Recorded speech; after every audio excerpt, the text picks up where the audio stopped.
Hola! welcome back, everyone, to Chill to Action on the Call to Action Network. Every Monday, hanging out with me. You know me, it's your girl, Danny Joy. Sorry, I was already doing my outro. I don't know where my brain is at.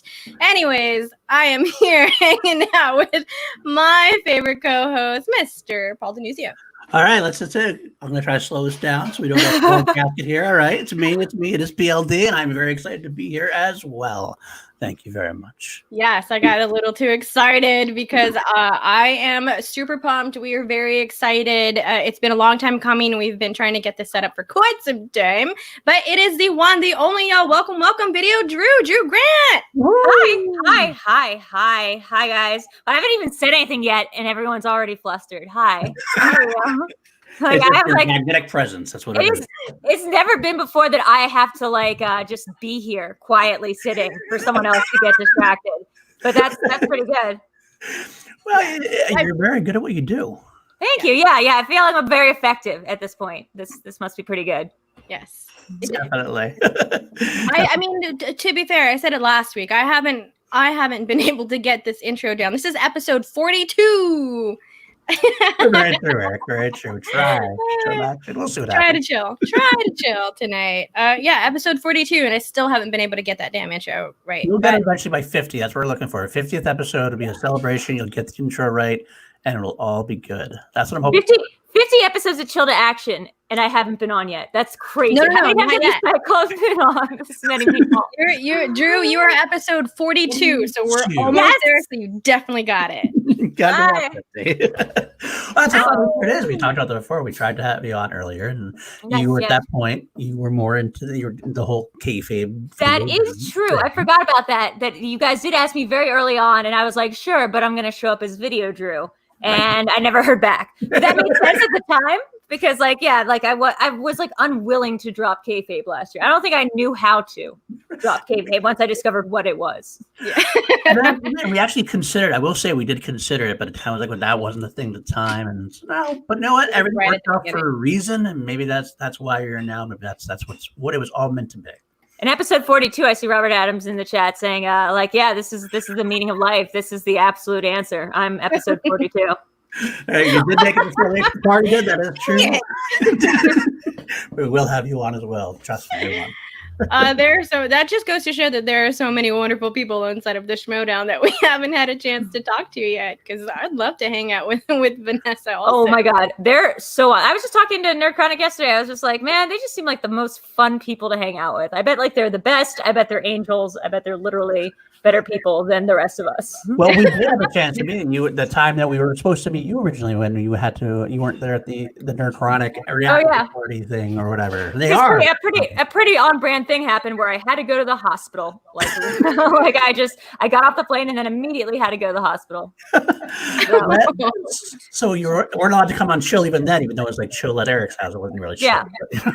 Well, now, but jokes on everyone else because now I'm at Eric's house for good. That's hilarious. Well, Drew, I don't want to miss out on this question because we usually do always ask this question first, but I would like to know this because I feel like I don't know a full story about this, but how did you get involved with the Schmoedown? What got you into the league? So Christian Harloff, sorry, I'm getting a little bit of an echo effect. So let me try to get, Is it now? Are we good? Let's see. Are you good? Echo. She might be frozen. Okay, sorry guys. So guys, when that happens, everyone has to dance. That's the rule because my Wi-Fi out in this garage is terrible.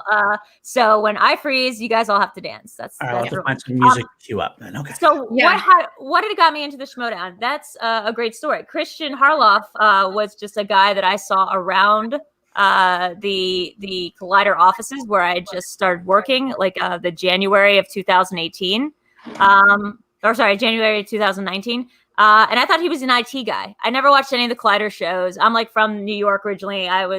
We'll get into it. But so one day, the guy who I thought was the tech dude came up and was you have a great personality. Do you want to be on this show? And I was like, bull ass. Can I curse on this show? You can curse all you want. I was like, bullshit. You obviously don't know me at all if you think I have a good personality. Like, that's not something anyone's ever said about you have a great personality. Now they do, but back then, I don't. Especially not at the office where I'd barely talk to anybody like all day long. So he said if I wanted to come on this game show they did on a Saturday. I said, I don't really know. And he goes, well, you'll be playing against a guy from the OA. And I had just watched season 2. And like, I'm not sure if you know this, but like something incredibly tragic happens to Brendan's character in season 2. And when they told me what actor it was, I was like, oh no, I've got to talk to him. Like I was like, I've got to meet him. So oh my gosh. So I should have like Googled what Schmoedown was before showing up. I was like, it's a movie trivia thing. I was like, that's easy enough. And I get there and I think it was Jay Washington. I remember like Mark Ellis being there, who I knew a little bit better than the rest of them because we'd done a Comic-Con panel like 2 years prior for Rotten Tomatoes. But Jay Washington was there and Christian was there. And the first thing they said was like, good guy or bad guy? And I was like, sorry, what? And they're like, well, it's like kayfabe. And they started trying to explain it in wrestling terms. And I was like, I have like no idea what you're talking about. So they were like, okay, let's back up. What do you want as your categories? And I was like, oh, that's easy. I want David Lynch. And they're like, well, we don't have David Lynch. And I'm like, well, what do you have? And they're like, well, like a lot of other things. And I'm like, is there a list? And they're like, no, you can sort around this box. The old prices. It's like 20 minutes out and I had to still shoot my promo. I had like no idea what I was doing. So, so they said good guy or bad guy. I randomly picked 2 slices. I don't even remember what I picked, but I think I probably went horror movies and something. I didn't know enough that I'd be like on camera and I'd never been asked to do a Collider thing before. So I like I had just gone to that exhibit in LA that was like the scary movies exhibit with like Pennywise Cop. It was like this little pop-up museum thing. So I was wearing a shirt that says I like scary movies. And when they said good guy or bad guy, I was like, okay, I think I kind of get it. I had just watched WrestleMania for the first time like 2 weeks prior. And I was like, oh, this is great. This isn't a sport. It's like Disney. It's like people dressed up and doing like weird stuff and like pretending like they're like mad at each other. Like I love it. So I love that. So before I guess I just like shot a promo. Eric was there. So I guess he kind of remembers. He can fill me in. But I think I did it in like 1 or 2 takes.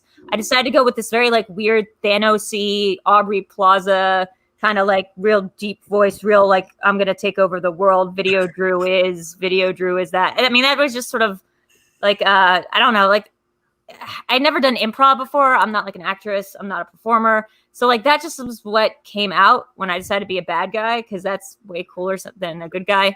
In retrospect, why did they ask me? Like I'm playing against Brendan. What was he gonna do? Like be a heel? Like that's also gonna work. So I'm glad I went with the heel. Or whatever I am. So I get on stage and like the moment I come out, there's like some booing and like I'm immediately so happy. Like all the nerves that I was feeling about going in front of an audience like went away because I was like, oh, they're not like booing me because they don't know me. They're like booing this idea of like a character that they haven't met yet. So I like I don't know, like the whole thing, like I just fed off that energy the entire time. And again, like I went into a fugue state. I don't really remember a lot about that match. Like even while watching it again and again, I do know that I'd never played the game before. Didn't know about JTE. I kind of like worked my way around multiple choice with Nicole Kidman. I took him to his 5-pointer. Like I've never been TKO'd in a singles match. Like it was a pretty impressive showing for myself, I'll have to say. And then afterwards, Christian was like over the moon about it. He was like, "That's incredible. That was great. Like, let's get you on." And I'm not sure if you guys know this, but it's like a pretty long waiting time. Even last season, before we had 1 million people, there was a pretty long waiting time between like the singles and the next match if you lost. And what he did immediately, like I think the next day at work was like, who do you want to partner with? Like we could bring anybody. And I was like, well, I just hired this guy, Tom. And I hired Tom based on like a 20-minute interview in which I was like, oh, this guy is like my new best friend. Or like I want him to be my new best friend. And he's very clearly withholding a little bit. Like he's got very cool, where I'm very hot. He's very cool. I was like, so I'm going to like try to rope this guy into as many of my like schemes as possible. And I was choosing between him and Vinny Mancuso, who also worked at Collider and who was, I hired Vinny as an intern at the New York Observer in 2014. We had founded a television vertical for the entertainment section of the Observer like in 2014. Like I've known him for years. He was like at my engagement party. Wow. Like Vinny and I go way, way back. But I didn't want to ask Vinny because there was a day in the office where Jeff Snyder, who was sitting across from us, was going around like huffing and puffing about some Schmoedown thing that had just happened. He goes, "Can you believe it? Would you know the answer of this?" And he trails off a question. And Tom, without looking up, is like, "Yeah, blah, blah." Like he was like, "Yeah, Apple cigarettes," or like whatever it was.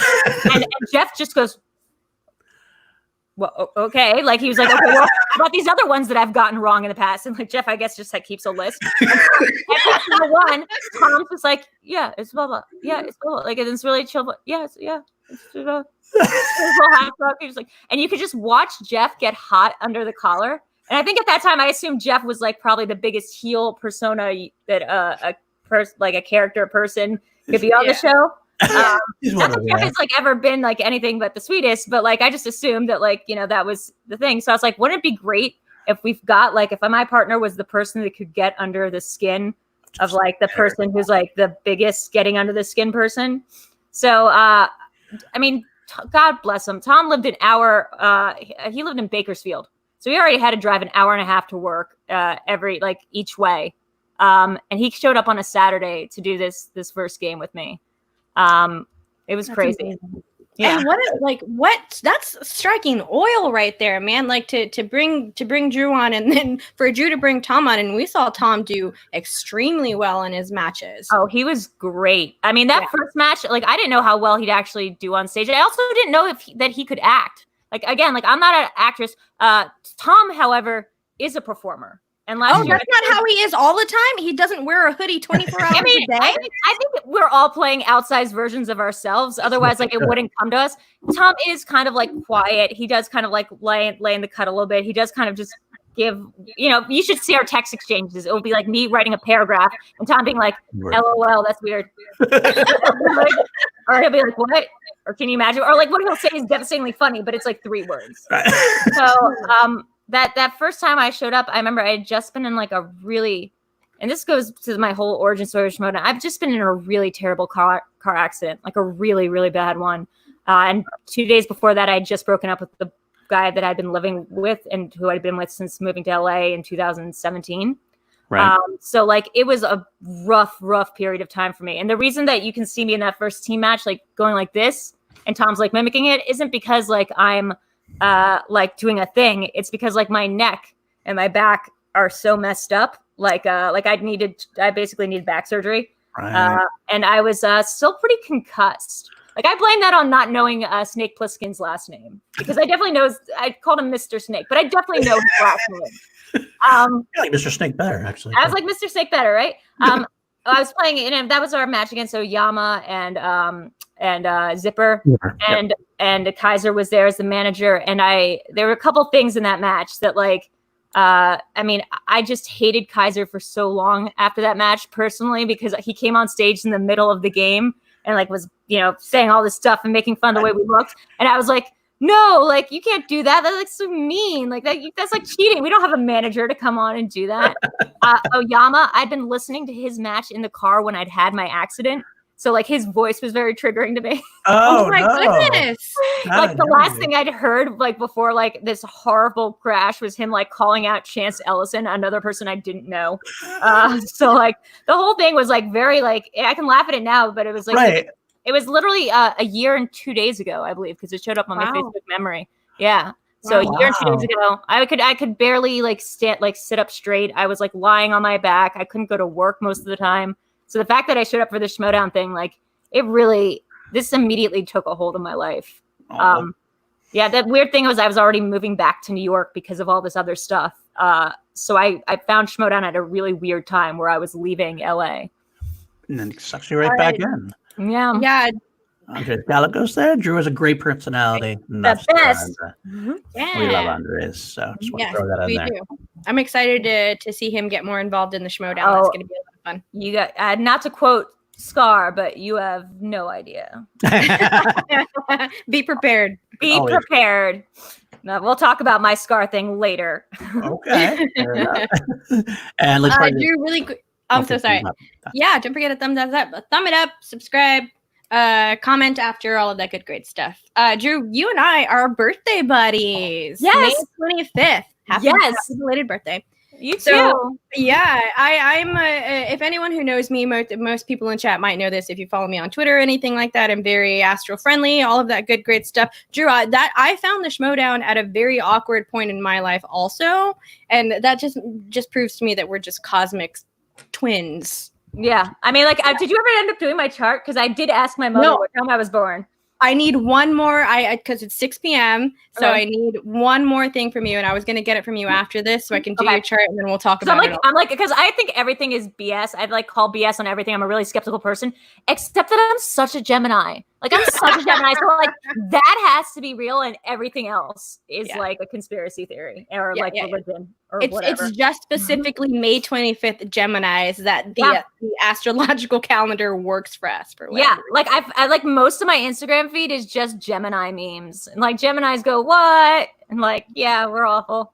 Yeah, we're awful, and we're fun, and we will self-deprecate. Yeah. So here's the weird thing too is that I was moving back to New York, and I did I was in the middle of moving all my stuff back. I'd had this horrible blowout with my roommates. I'd lost the job at Collider. Like everything was just falling apart around me. And this one thing was like working, which is that people really liked me being this version of myself. Like my entire life, it's been like, you're too loud, you're too weird, you're like, you're too much of a person. Like I'd audition for school plays and they're like, rein it in, kid. And I'm not very good at memorizing lines and stuff. So like, it just never really worked. And I'm not very good at listening. So I can't do like the yes and of improv. So there was just like this thing that like inside me has always wanted to perform. But like, I was, as a kid, I just always wanted to get everyone's attention. And during this really broken period of my life, finding this community was just vital. So I kept flying back. Even with my broken back, I kept flying back to LA and spending like all this money I didn't have to come out to matches and to participate and to come out to Spectacular. I wasn't even playing in that. I just really needed to be a part of this world. Yeah. So you really found a place in this community that you can really shine and like get your talents out there in a way that's actually very productive, and it's a great community to do it in. So I'm happy for you on that. That's very cool. Thank you.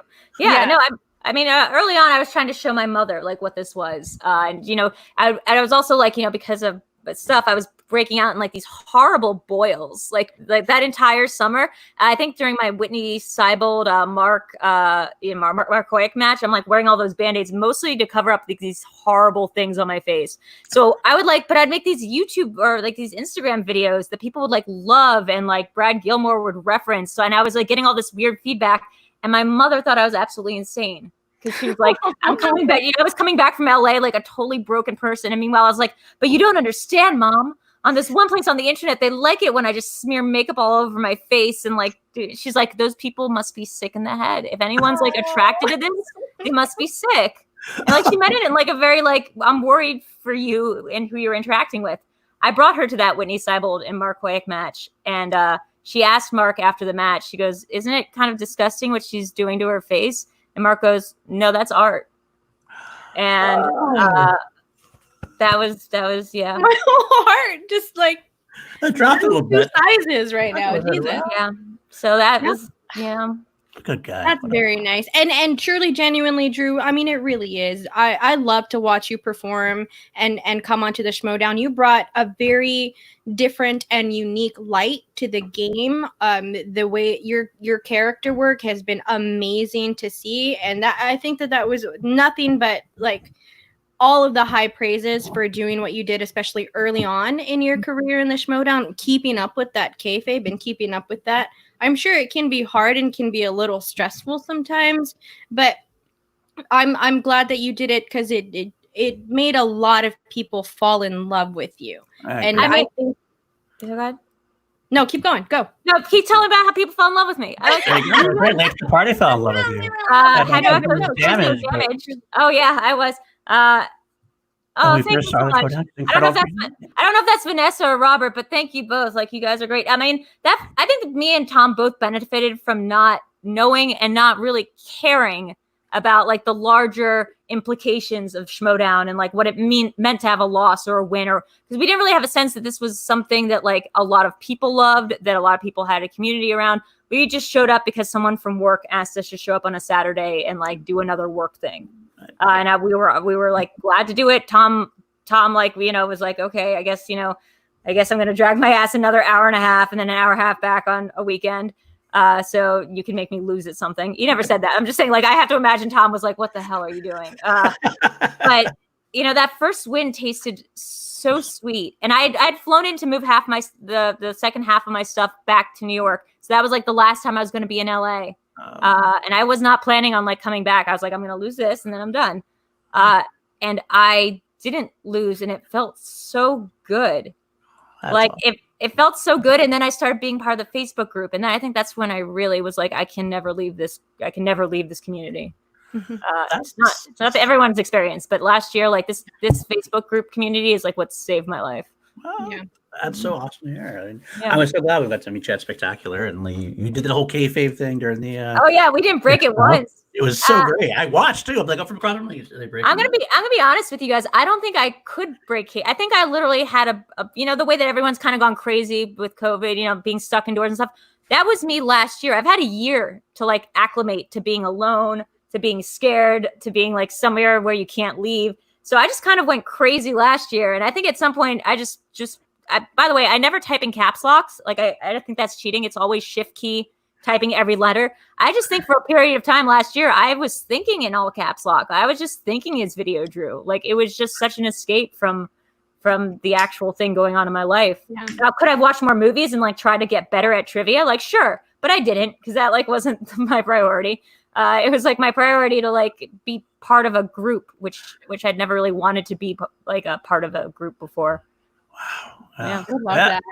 It's a lot of different people have come to this community to form this community. So it's great to hear that you're doing that as well. I mean, I know I've met a lot of my best friends now through the Schmoedown community, and I know a lot of other people have as well, and they've been very, very different walks of life, different communities they've come from, and we all share that certain something that puts us together. The irony being that, like, when VideoDrew showed up the second time, I'm going to talk about it in third person. Who cares? The second time, the idea that I had with Tom and me working together was like, okay, so I was like bent on world domination. I was super goth the first time. What if she read a bunch of YouTube comments? Because I did read the YouTube comments, and they were like, in all fairness, everybody just called me annoying after that first match. No one was like objectifying me or doing anything other than being like, she lost and she's kind of annoying. So I was like, but what if she's reading those comments and this person who was like planning on, like an alien planning on world domination, decided to then pivot to like, an influencer. And now she just wants everybody to love her. And now she just wants everyone's attention. Like somebody who gets distracted from their main quest of world domination and just now is just focused on like building a brand.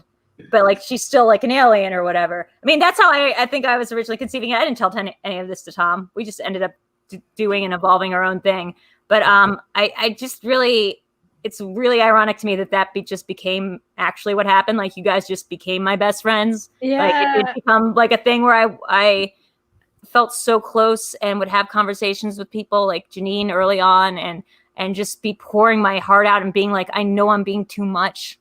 I know it. I can feel it. This is when usually people tell me to like F right off. Mm-hmm. And like nobody was, and people like Mike Kalinowski and Kaiser himself kept reaching out and being like, hey, like wanting to talk.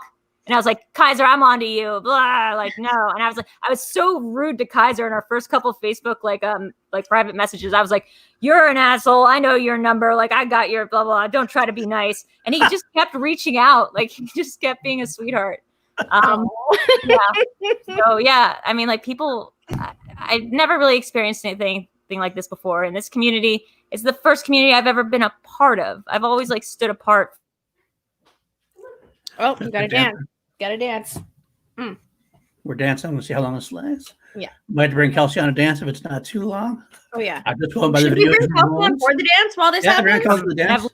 Kelsey, you're bringing you on. Oh, wait. Oh. Okay, we're just gonna dance. We're back. All right, Kelsey, love you. Eric, stop uploading. Just kidding. It's not because of that. It's because I'm in a garage. Like, I mean, again, so like, yeah, I mean, that's another part of it is like, I was supposed to come out for 2 weeks for Spectacular. I've been here since March. Nerd Chronic has let me like live with him since March. Can you imagine like anybody like just doing that? I mean, like, granted, I did get stuck out here and like, there's not much anybody could do about the situation. But he has been like the most gracious, and his roommates have been like the most gracious to have just a random. If someone tried to do that to my place in New York, like we have an extra room. If someone was just like, yeah, sorry, I got stuck out here. I'm going to be living here for the next, 6 to however many months. I'd be like, yeah, here's some plane fare home and get the fuck out. Get the fuck out. I don't care how much I like you. Like, get the fuck out. Yeah. Again, I'm a lot of a person. So this is the kind of community that like we aspire to be and that we can be. True, and we're a genuine community. Like most of the people I've talked to, like it's not like that fake like niceness. It's just a true. Oh no, that's what's great about it. Is like no one's fake nice here. Right. No one's fake nice. And that's the thing I hate like most is like like weird pleasantries, and like that's because I think of kayfabe. That's just like done away with. Like, right. Nobody's like pretending. Oh, how was your day? Oh, like must be 6 o'clock somewhere. Like everyone's just like nobody's talking about the weather. Like it's just always these intense conversations, for better or for worse, and I love it. Yeah. Nice. Jay Gacavetto with a little super chat. VideoDrew is down with pineapple on pizza. She will always have my support. I didn't think I was. He came over to my house when the New York season started. Oh, that was another crazy thing was I didn't think I'd get to play this season. So I actually told people not to draft me and Tom together. I told all the managers. And after the draft, I didn't even watch it online. I was so depressed. I didn't have a job, so I didn't think I'd be able to come out to LA. And then through 2 days, maybe the night before the season 7 premiere in Brooklyn, I got a phone call from somebody just offering me a job that would allow me to work remotely. And then I also got a phone call saying that the car accident I'd been in had just won like a kind of windfall for me anyway, settlement. Like this is one right after another, right after everyone showing up to the New York thing. And like, I kind of have to believe in some sort of cosmic fate there because then I showed up at the New York thing and it was like better than my wedding. It was like the best night of my life. It was amazing. That was a fun night. That was a fun night. Just so you know, pineapple pizza. Sorry. Whatever. Look, he had me try. Jake was like, try the pineapple on the pizza. And I was like, ew, disgusting. I think it was like Billy Belford was over too at my place. And I was like, oh, gross. And then after they all left, I was like, it was the middle of the night. And I was like, nom, nom, nom, nom, nom. And I was like, this is actually pretty good. I'll never tell him that. But Black Olives is my like choice on pizza. And luckily Nerd Chronic shares the same weird like picadillo about that I do. So that's good. But pineapple's pretty good. I put pineapple above any meat. Really? Okay. Interesting. I have never tried. We know, guys. We love you anyway, though. We do love you anyway. So. I've never tried pineapple on pizza, so I can't actually give like a full review on it. Jake has a pineapple tattoo. Do you guys know that? Sorry, I don't mean to like out Jake. No. Jake has a pineapple tattoo. That's how much he loves pineapple pizza. I know. Oh, I should know. I feel like I should know this. I also feel like I didn't know this. And I'm offended. Jake, I'm straight up offended that I didn't. I've got a tattoo of a tooth on my like arm. So like it's fine. We all got tattoos of like weird stuff. But like a pineapple. All men are covered. Like, so funny. It's so funny. I have a flower. I have a lily flower on my foot that's in cheetah print. So I have the lyrics to Nightman from Always Sunny in Philadelphia, as written by Charlie Day. You know, like when the lyrics that he can't write because he's dyslexic or crazy. Right. I have those lyrics tattooed on my leg. Nightman, sneaky and mean, spiders in my dreams. And I also have a mermaid with a television set for a head and like her boobs out. That's on my other leg. I've got a bunch of tattoos that are just all over the place. There you go. Show them all on some kind of artwork display. Yeah. I also have a bunch of David Lynch tattoos. So that's the thing. Oh, we're gonna get into that in a second. Yeah. I'm sure Danny is trying to crawl into my window right now, and I get that. Thank you, Danny. Yeah, that little like knock that you hear in the background of the video, y'all. More than likely, it's Danny. So yeah. I can't do an impression, and I will not even try to do an impression of my crow host Danny. But he was like one of these people that I started talking to right after I launched my Patreon in December. Which again, I didn't think like I was like, this is so like stupid to be asking people for money, considering I'm not producing any content. If I was smart, I would have taken that year that I was not doing anything and started making YouTube videos or something. People were like reaching out and saying, we will pay you to do like whatever you want to do. Right. And I just like didn't want to do anything except type in all caps in the Facebook group. That's all I wanted to do. It's like literally all I wanted to do was like type messages in binary to Janine and like create weird glyphs and just like show up like a serial killer and those like I'm John Doe in 7, like just show up in every Facebook post. Or like I would go on the Reddit about Schmoedown and like if anyone was talking smack about me, I would like gift them gold. And then I'd be like, what is your PayPal address? And then no matter what they said, I would be like, money sent. Like, now does that change your mind? So like, no matter what they said, it would be compromised because like people would start believing that I'd sent them money to change their opinion. Yeah. Like, I don't know. Like, that was like the funniest thing. I guess I really like trolling people. No, I love that. I love it too. I like being like a nice troll. Yeah. Right. Like, yeah. Yes, a nice troll. Like, that's the best way to put it. Yeah. That's what I would do. Ha ha, friendo became like a big phrase of mine last year. Ha ha, friendo. Oh, and look at that. Now you didn't know what to do, and now you're doing a lot of shows on your channel. We'll get into that in just a second. Do have John Kaiser. Thank you, Kaiser, for doing it. VideoDrew equals singles tournament winner. We'll get into that as well. Danny Cornholio equals night terrors for anybody who's next to him. Oh my god! Right? Oh my god! Yeah, I don't think Danny sleeps. I don't know if Danny does anything other than like smoke pack after pack of cigarette, drink a bunch of red wine, and occasionally turn into a crow. That's it. Yeah. 2 out of 3, Danny. 2 out of 3. Yeah. Ain't bad. So, but you have a lot of stuff going on in Video Chronic and Video your channels and everything else. You start with which one is your favorite show to do? I mean, I don't want you to pick I don't know you have favorites, but like, what's the one you have most fun on? Obviously, Video Chronic was this thing that, like, when I first came, I came and played it the first weekend of the Season 7 that they filmed out here. I remember Kaiser giving me a phone call, maybe 3 days. It was like Tuesday, and he was like, "Can you be here by Saturday?" And I was like, "Yep," because I had just gotten all this news, and I was like, "Yeah." And by the way, 2 days after I got the news that I like would be able to have the funds and ability to start coming to LA. Kaiser immediately like swapped for me, like traded for me. Yeah. And that's because I really wanted to A, be on Kaiser's team. I thought it'd be a great match, like after we had talked for a while. And B, I had no idea Vinny was going to sign up for the goddamn Schmoedown. Like my mom called me and she was like, I saw Vinny Mancuso is going to be on the Schmoedown. I was like, no way. Like, not my Vinny. Like, I would have known. Like, no. And I looked and I was like, are you fucking kidding me? Like, so no. I was like, I gotta be on Vinny's team. Like, that's crazy. I've known him since like he was literally like a child. So yeah. I remember seeing that on Twitter before you were traded to the dungeon. You had like sent it out to Kaiser, like, yo, we need to be a team and all of that good stuff. And then you ended up getting traded to Kaiser, and I thought that was the best thing. Yeah. Well, is that breaking news, by the way? Is she frozen? Are you frozen? Are you frozen? Mm-hmm. Are we dancing? Nope. Oh, we're good. We're good. Yeah, I'm back. Oh my god, guys! Oh my god, one day I'm gonna have an internet again, like just like a real boy, and it's gonna be amazing. Sorry, what you were saying? I was saying, is that breaking news? Is Kaiser able to confirm that? Are you definitely gonna be in the singles tournament? Yeah, I'm definitely gonna be. Oh, but is it even breaking news? Like, of course I'm gonna be in the singles tournament again. My singles record actually is probably better than my team's stat average. Okay. Like, because again, I took Brendan to his 5-pointer without knowing what I was doing. Can you imagine it now when it was like me in the semifinals with that challenge? Like now that I know how to like play the game, like I might not be the best at retaining knowledge, but I'm like I think probably up there with Ben Bateman in terms of strategy. I will give myself this credit. Yeah. I mean, last year, like Tom didn't pick any of the categories. Tom had as little to do with the actual game besides showing up as possible. I'm the one who like would reach out to people in the community, find out what everybody's strengths and weaknesses were, like play like this sort of over under cards of like, you know, who was going to be good at what, go like kind of like put stuff on the board to psych people out more than to actually, if we'd spun it, we'd actually have been in trouble. It was mainly to like psych out the opponents.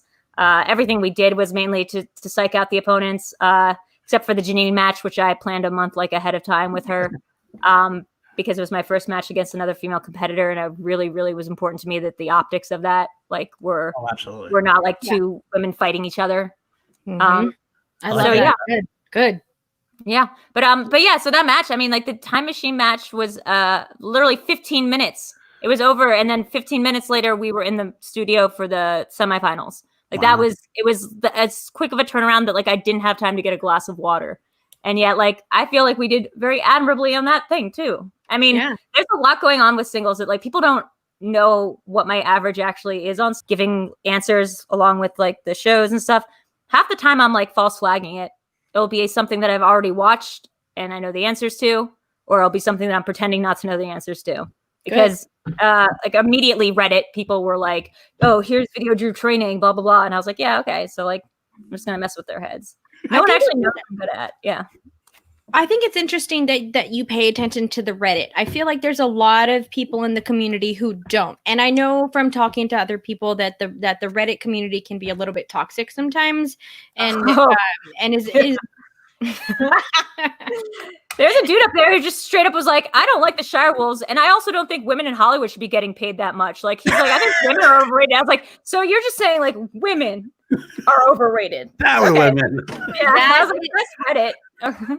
That is a wonderful summary of the Reddit of Schmoedown. So I just quick call to action, no pun intended, for anyone here who is a part of the Reddit page. Make it a little bit more positive. Like I know that I can do my part a little bit more because I enjoy Reddit. People exactly.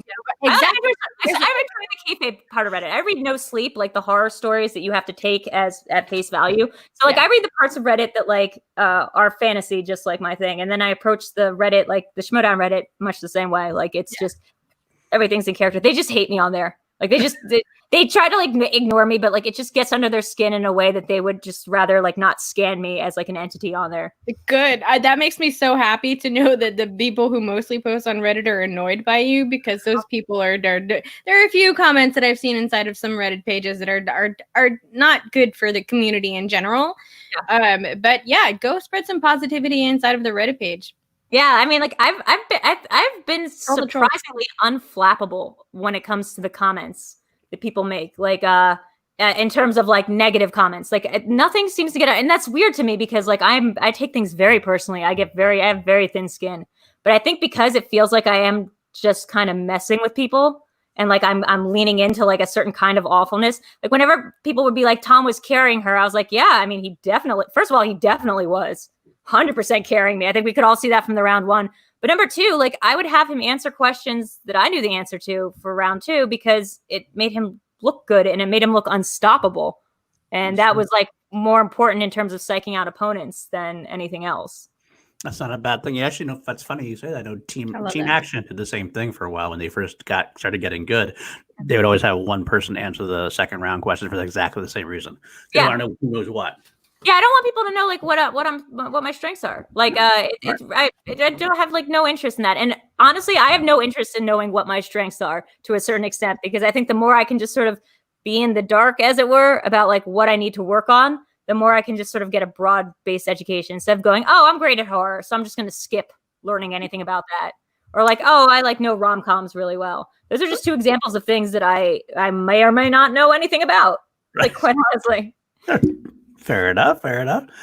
Well, we actually brushed on, we kind of jumped off. So going back to the channel, like Video Chronic and everything else. So what's your favorite parts of your channel now recently? Well, so my point here was just that I stayed at Nerd Chronic's house because I had nowhere else to stay when I first came to LA for the beginning of this season. And me and new Tom, Rick Hong, played a game. And then I was just out here for 2 more weeks.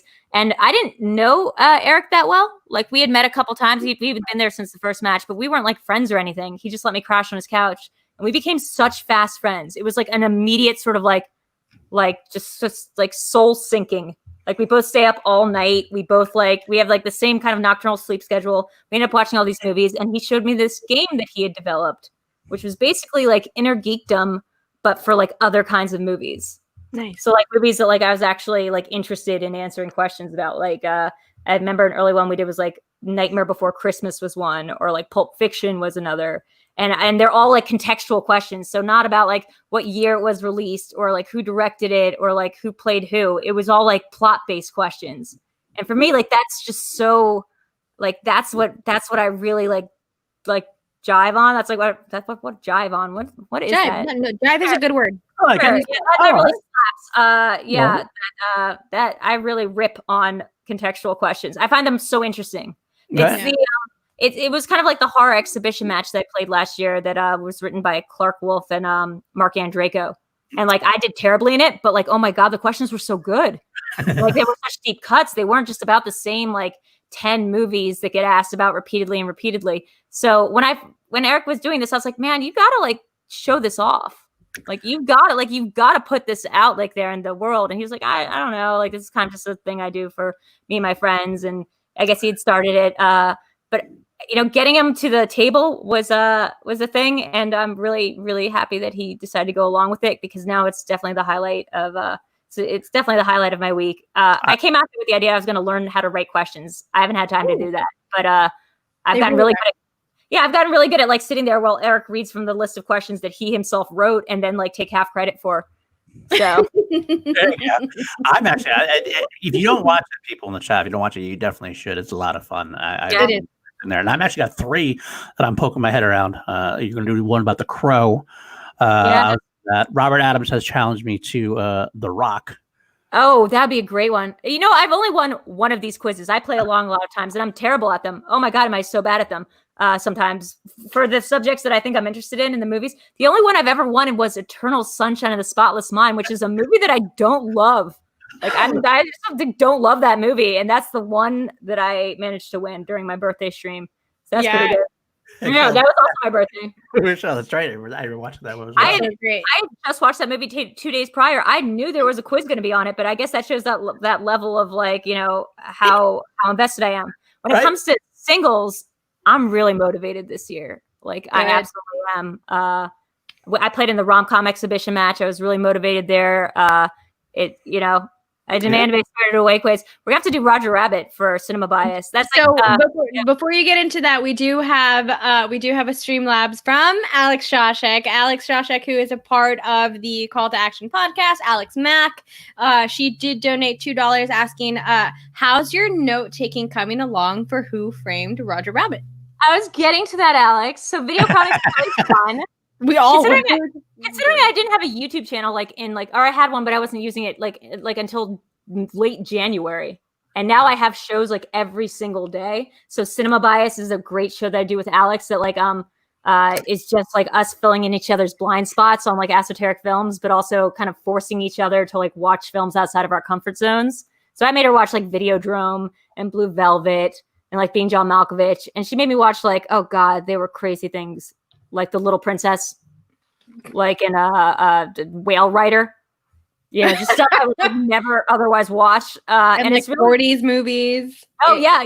That was one, An American in Paris. In Paris, yeah. Right, yeah, I remember that, yep. Yeah. So I feel like she's probably getting the raw end of the deal here. But, I mean, that's been really fun. She was somebody I reached out to while I was still in New York, being like, I really want to do a show with her, because she just was she's so organized. Like you could just tell, like with Schmoedown, she's so organized. She's so methodical, and I'm so chaotic that we have a lot of other things in similar. Like we are very much alike in a lot of ways, but like in the way that I need structure and I need like a kind of structure, like I knew Alex was going to be a really great, perfect kind of co-host for me. So that was really fun. It worked well. Absolutely worked well. I love that. Yeah. I also have the Barbarian challenging me on Bohemian Rhapsody. That's the third one I want to do. So we'll take You want to do Bohemian Rhapsody, like the movie Bohemian Rhapsody? Yeah, Barbarian challenged me on when it was on Chill. He was on Chill. He challenged me to it. So I said, I'm all down for it. You love Bohemian Rhapsody? And Harrison's in it. So you know that, right? Like Harrison's not in Bohemian. He should have been. He could have been in Bohemian Rhapsody. Absolutely been. I would recast him in it somewhere else. Who would he be? Like one of the managers? Would he be Littlefinger? Like would he be Adrian? Yeah. John Reed could be Aiden. He could be the Mike Myers part. Oh, that does make the joke, take the joke away from it. Because the joke being what? The Mike Myers isn't British. That and the headbanging issue of Mike Myers and Wayne's World and everything. Yeah. Oh, that's right. Yeah. So that. I mean, I just watched Rocket Man recently, and like that movie, I was kind of like, that's a bop. Like that movie was a bop. It still does, but it's Velvet Goldmine, which is the kind of movie that I wish people would ask about in Schmoedown. There's some movies that I'm like, what are you guys doing? Come on. That is a classic. Velvet Goldmine, Quills, Being John Malkovich, like anything that Charlie Kaufman over, any of these David directors that no one seems to be able to like get right in their heads. Like Lynch is different from Cronenberg, who's different than Fincher. I don't know why that's like so confusing to people. Yeah, I mean, it's all David, right? Yeah. Yeah. So I think, if you watch these Nerd Chronic or Video Chronic matches, you might get a sense too that I am not very good at movie trivia, because I will just be and those I answer realistically. Like I just will not know things. I will not know things of quizzes that I've taken before that he has given me, and I will still not remember the answer because that's not how my brain works. But I think recently I figured out how it does work and how it does retain information. And I'm pretty sure that I can I can do some damage. All right. Yeah. Thank you, Eric. Yes, of course. That would make my dream come true in a way, combining the two loves of my life, Queen. Oh my God, yeah. Oh my yeah, God. That would be great. I could totally see that. No, literally my brain is just like giving me a 404 error message when that happens. Like, yeah. I can't quite get it. Can't quite figure it out. But I'll take it anyway. I think the only movie that I'd be able to, like, the one movie for sure, like without studying, that I could get away with on that quiz is Don't Be a Menace to South Central. Or Don't Be a Menace. Like, Don't Be a Menace would be the movie that I could again. I just watched that again. You know what? But you'd be surprised because Being John Malkovich is my favorite movie. I've just seen it recently, and I almost came in last place for the Video Chronic quiz about it. Really? Yeah. Wow. I mean, that was Andres writing the questions for that one, and they were really good. Like, again, it's contextual. They were questions like, what does it read on Malkovich's hat when he's like going in disguise? And I could picture I blank New York, but I couldn't picture if it was like what it was. So I went with I Heart New York. It was I Apple New York. Like, I've seen that movie 100 times. I could, it's really, really, they're like all 5 pointers. Yeah. Yeah. So, but like, I really have to say, like, there were people out there who were really rooting for me early on. People like, Ben Goddard, like, reached out, I think, like in early January and was like, you should really try doing live streams. Like, people would pay money to watch you react to matches. And I was like, no, they wouldn't. He was like, yeah, they kind of would. He was like, so maybe just like stop like being humble or modest or whatever and actually go like be productive, which I think is something I needed to hear because I've been wallowing in self-pity that entire year and would rather just feel bad for myself and rather than like produce anything of artistic merit. So I just kind of had to get over myself a little bit and actually just start producing the content. So doing these 5-hour-long live streams like were like the first things I did, like just all night live streams where people would stay up with me while I watched weird stuff on the internet. I had this idea that I was going to be like Elvira, but for like internet culture. That'd be very cool. That's right. I'd love that. Yes. So like, it is kind of what I'm doing now. Like I have all these shows. Like I have this In the Dark show that I just started with Danny. My God, we had Lon Harris on last night, and it was incredible. I saw part of that. Yeah. Literally just all kayfabe. All kayfabe. Yeah. It's all kayfabe. And like Lon was telling me, he's like, people don't ask me to come on like their show and like do stuff. He's like, but I'm around. I want to do things. So like, I'm talking to him about stuff. I have this karaoke thing on Twitch. I do this like, being a Twitch affiliate means that I can like stream anything on Amazon Prime, and people, if you have Amazon Prime, you can just watch along with me. It just automatically pops up. So I've been doing watch parties after the Star Wars matches on Wednesdays. I do this karaoke thing on Fridays. Basically, the only day I have off is Saturday at this point. And I've worked so hard now. It's weird. My hustle has gotten incredibly I've gotten incredibly productive since like staying with Nerd Chronic and seeing how hard he works.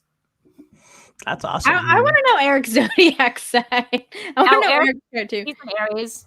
That if that doesn't make perfect fucking sense, I don't know what else does. If you wanted, like, who else is an Aries world, like Schmoedown world? Kevin Smets is an Aries.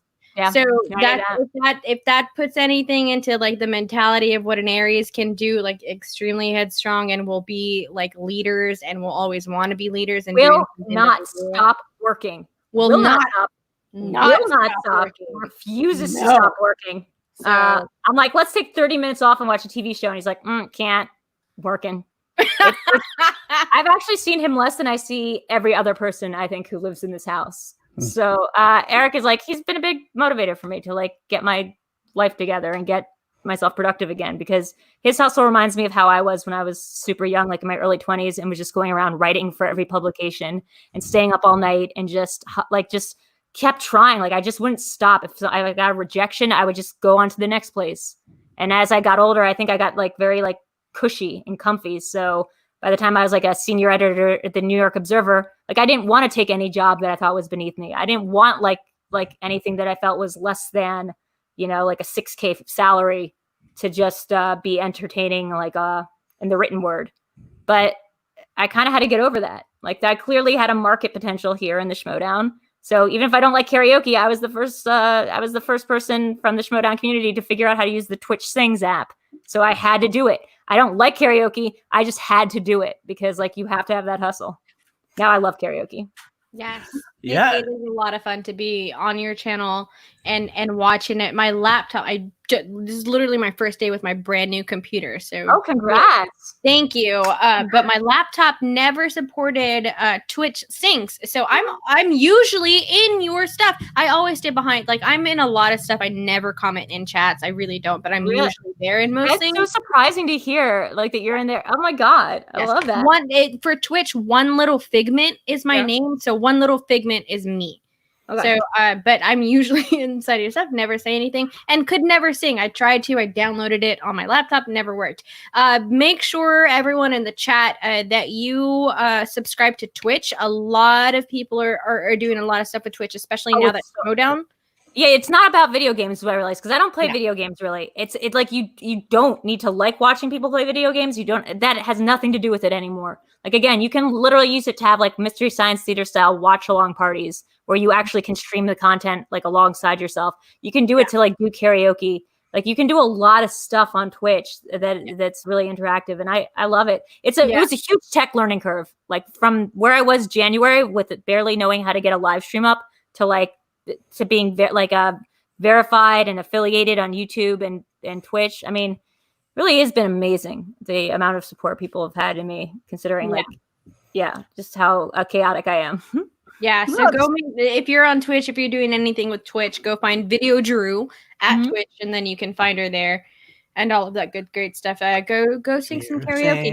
You can hear Janine sing. You can hear Craig Garnier sing. You can hear Danny sings. I mean, like, look, here's the thing. Like, you don't need to be good at singing. There are these open duets where, like, somebody will record half of a duet of something, and, like, it'll be people with puppets. There'll be people, like, just doing all sorts of weird stuff. And, like, you can just kind of, like, let loose. And, like, right now, it's such a weird time where we feel so disconnected from each other.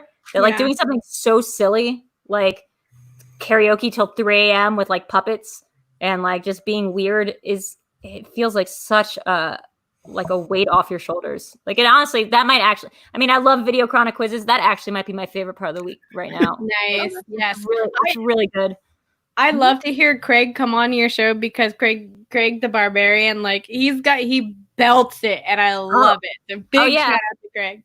I used to think that like I hated karaoke because I hate karaoke ringers, which are people that show up to karaoke knowing that they're gonna like slay, right? Like I feel like if you go to karaoke, you should be not confident. You should basically be like a woman in a romantic comedy.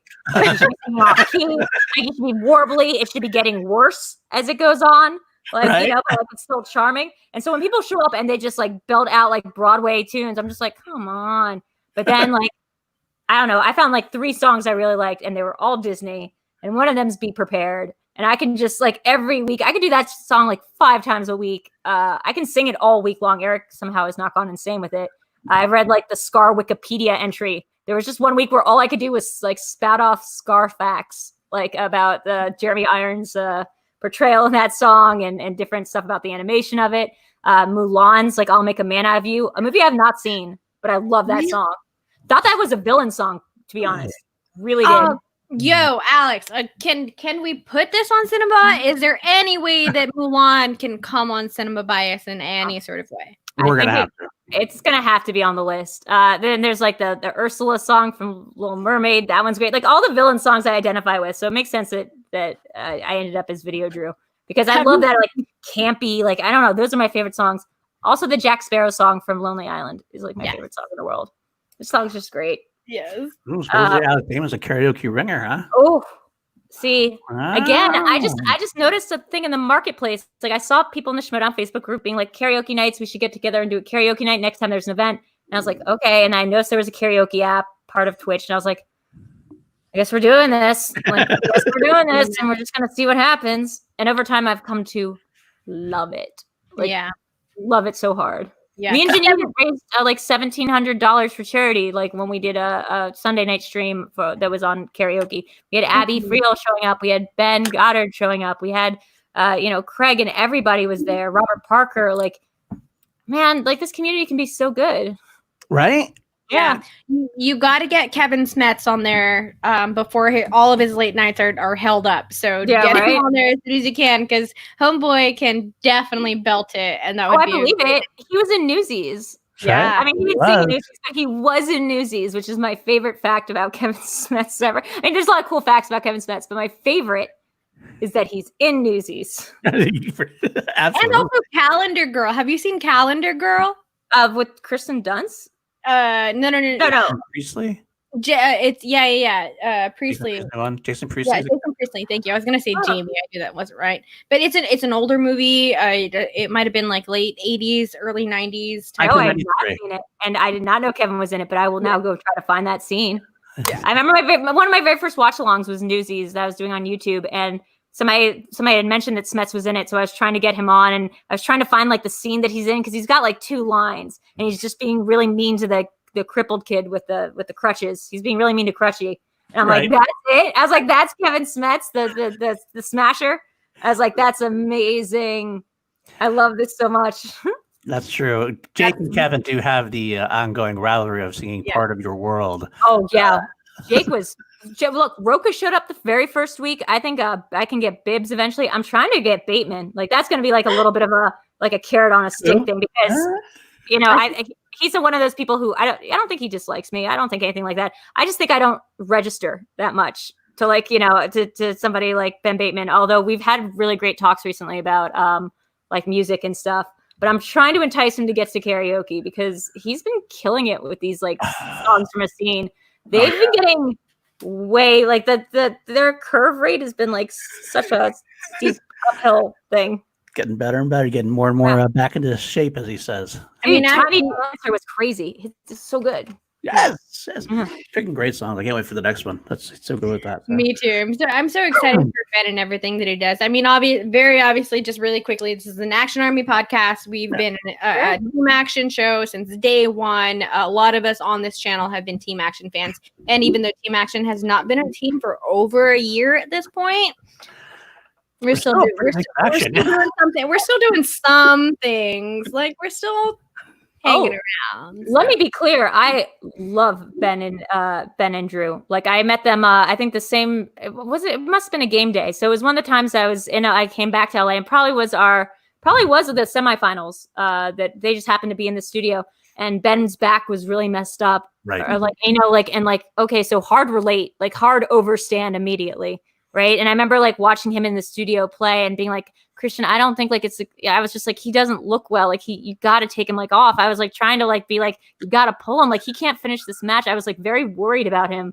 And he just like dominated. And he like went out for drinks with the rest of us afterwards. And I was like, man, this man's a crazy person. Yeah. And Ghai's just like the sweetest. I didn't know Ghai through his character because again, I came to this world kind of late and backwards. So I just met Ghai as like the nicest dude ever, like the sweetest, happiest, most like biggest bop in the entire world, like the bop human being, you know. He's such a nice person. If you come to it the wrong way, you think he's a dick and you think he's an asshole. People hated him for a long time, but he really is one of the most nicest guys I've ever met in my life. So one of my favorite things. I mean, like honestly, it's just super sweet. I mean, him, Kalinowski, Smets, like all these people that then I only retrospect went and watched them do stuff.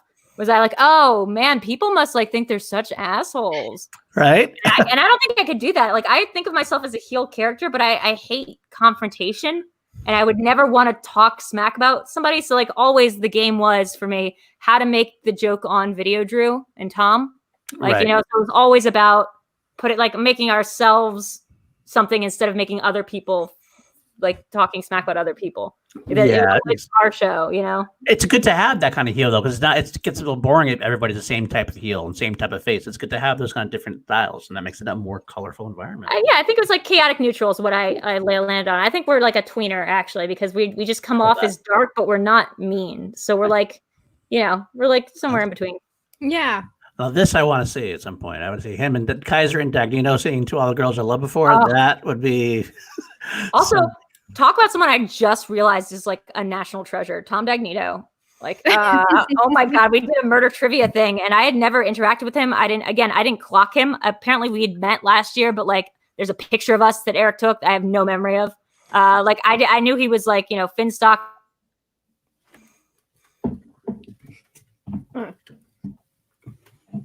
What's the That's the sprinkler. The sprinkler. Thank you. Yeah, bring it up. I didn't really know what was going on. Earring fell off. Oops. Oh, I'm back. We're back. Okay, good. So me and Anita played this murder trivia party thing on Twitch that Schmoedown was hosting, and it was the first time I've ever broken character. Like he had me cracking up so hard. I was like, "What is his deal?" I was like, "This guy is." I think that was the first person I was ever like, "Oh, he's at my level of like performance art," and I was like, "I don't know how much of this is just really him. I'm still not clear. It's amazing." So like, I don't think any of us are. Oh, yeah. I mean, he's been killing it, like his little Gucci verse thing as well. He's been adding different alternative content to the world, like non-Schmoedown stuff. But it's really cool. I like a lot of it. So go see that as well. Everybody should check that out. Yeah. But by the way, I should be checking the comments and like not talking as much. But like, it's me. So did anyone have any questions? Let's see. We usually do questions after the thing anyway. So we kind of save them to the end anyway. So we're good. We've already been in here for about an hour. No. Can you believe it? No, yeah. That's my favorite thing about chill is that sometimes we'll start talking and then I'll just happen to like if I'm into a conversation, I'm into the conversation, and then I'll happen to look up at the time and I'm like, oh shit, here we are. All right. So Paul, you want to get into this or that? We will. I'll break into this or that. A couple of those there. If you haven't seen the show before, I will be giving Drew 2 separate items to choose from. She can ask for clarification. She can clarify things herself. It's up to her. And she can expound on as long as she wants. It's basically really all up to her. It's her show now. So I can hear Eric laughing from inside the house. He knows how like I'm gonna obfuscate this entire. I'm gonna pettifog it. Like this is gonna take forever. But let's go. Good. That's like I love this or that's that run a little longer because it's a lot more fun. Yeah. Let's just start out by saying I challenge in a categorical sense the question. Like, there. By the way, I do want to say real quick, unrelated. Thank you so much to Rachel Cushing. I don't know if she's watching the stream or not, but most of my clothes here belong to Rachel Cushing. She donated them to me. Yeah, because I only brought 2 weeks of clothes out here. So one time Sam Levine just showed up at my doorstep wearing like a Bane mask with like a trash bag full of clothes of like freshly laundered. Some of the stuff that's never been worn before. They're all like exactly my size. It's like amazing. I saw you post that on Twitter one time, and I thought that was the nicest thing. And I think that just kind of goes to show the type of people that that Rachel and Sam are, and I think that that's so great. And also one of the reasons why, just really quickly to sidebar before we go into this or that, what a certain point of view did yesterday. Yes, highlighting a bunch of the women inside of the Schmoedown. Community is one thing. There's a different thing when a group of women decide to come together and be there for each other. And I think things like that are like Rachel giving you her clothes. Rachel even posted something on Twitter earlier today about how Mara went to go send her macaroons because Mara was fake.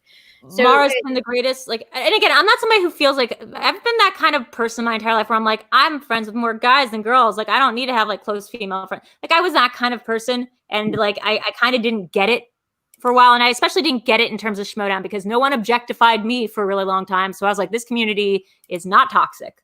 Like, I didn't really understand that idea of like empathy or like assuming that just because it wasn't my experience, it wasn't somebody else's. That being said, like what they were talking about yesterday, like hearing Emma and Rachel go off on this way that was so eloquent and so well said, and like and Mara too, so perfect with this metaphor about the restaurant that like 9 out of 10 times gives you the perfect meal, but that one spoiled meal is going to turn you off that restaurant forever. Like I was like, that's chef's kiss. Like, it was the perfect metaphor for what this can do to you. They were all awesome on the show. Jake, Brian, and Julie host a certain point of view podcast. And I want to say all the women on the stream are great. I was happily surprised because I actually approached them like about an hour and a half before. I'm like, do you have any mods for the stream? Because sometimes, you never know what's going to happen. And they didn't. So I offered my services and I volunteered. And there was nothing in the chat that was at all anything but super completely supportive and wanted to get along. So the whole thing was such a great like love fest that I just felt so good to even like have you got a chance to see it. So, I mean, like in retrospect, could I have gone back and like actually been in front of like sitting down in front of a camera and instead of trying to cook while being on camera and like with no mic? Like I could have, but that wouldn't have been very like VideoDrew, would it? Like that wouldn't have been very Drew Grant / VideoDrew. Like it has to be chaotic or else it's not very me. It adds to it. It always adds to it, though. I like the little character. I mean, that's why I drink on every stream that I'm on, because if I'm not drinking in a stream, then that's very much not me. Not on brand for you, absolutely. So, all right, let's get going with this. So that some will have been written for you specifically. Some are just one we always ask. The first one we always ask on this call to action. It's getting a little long now, but we're still doing it every time. Are you Team Ghai or Team Traitor? One right answer. I don't really like know them that well. Like the characters, I feel like probably Team.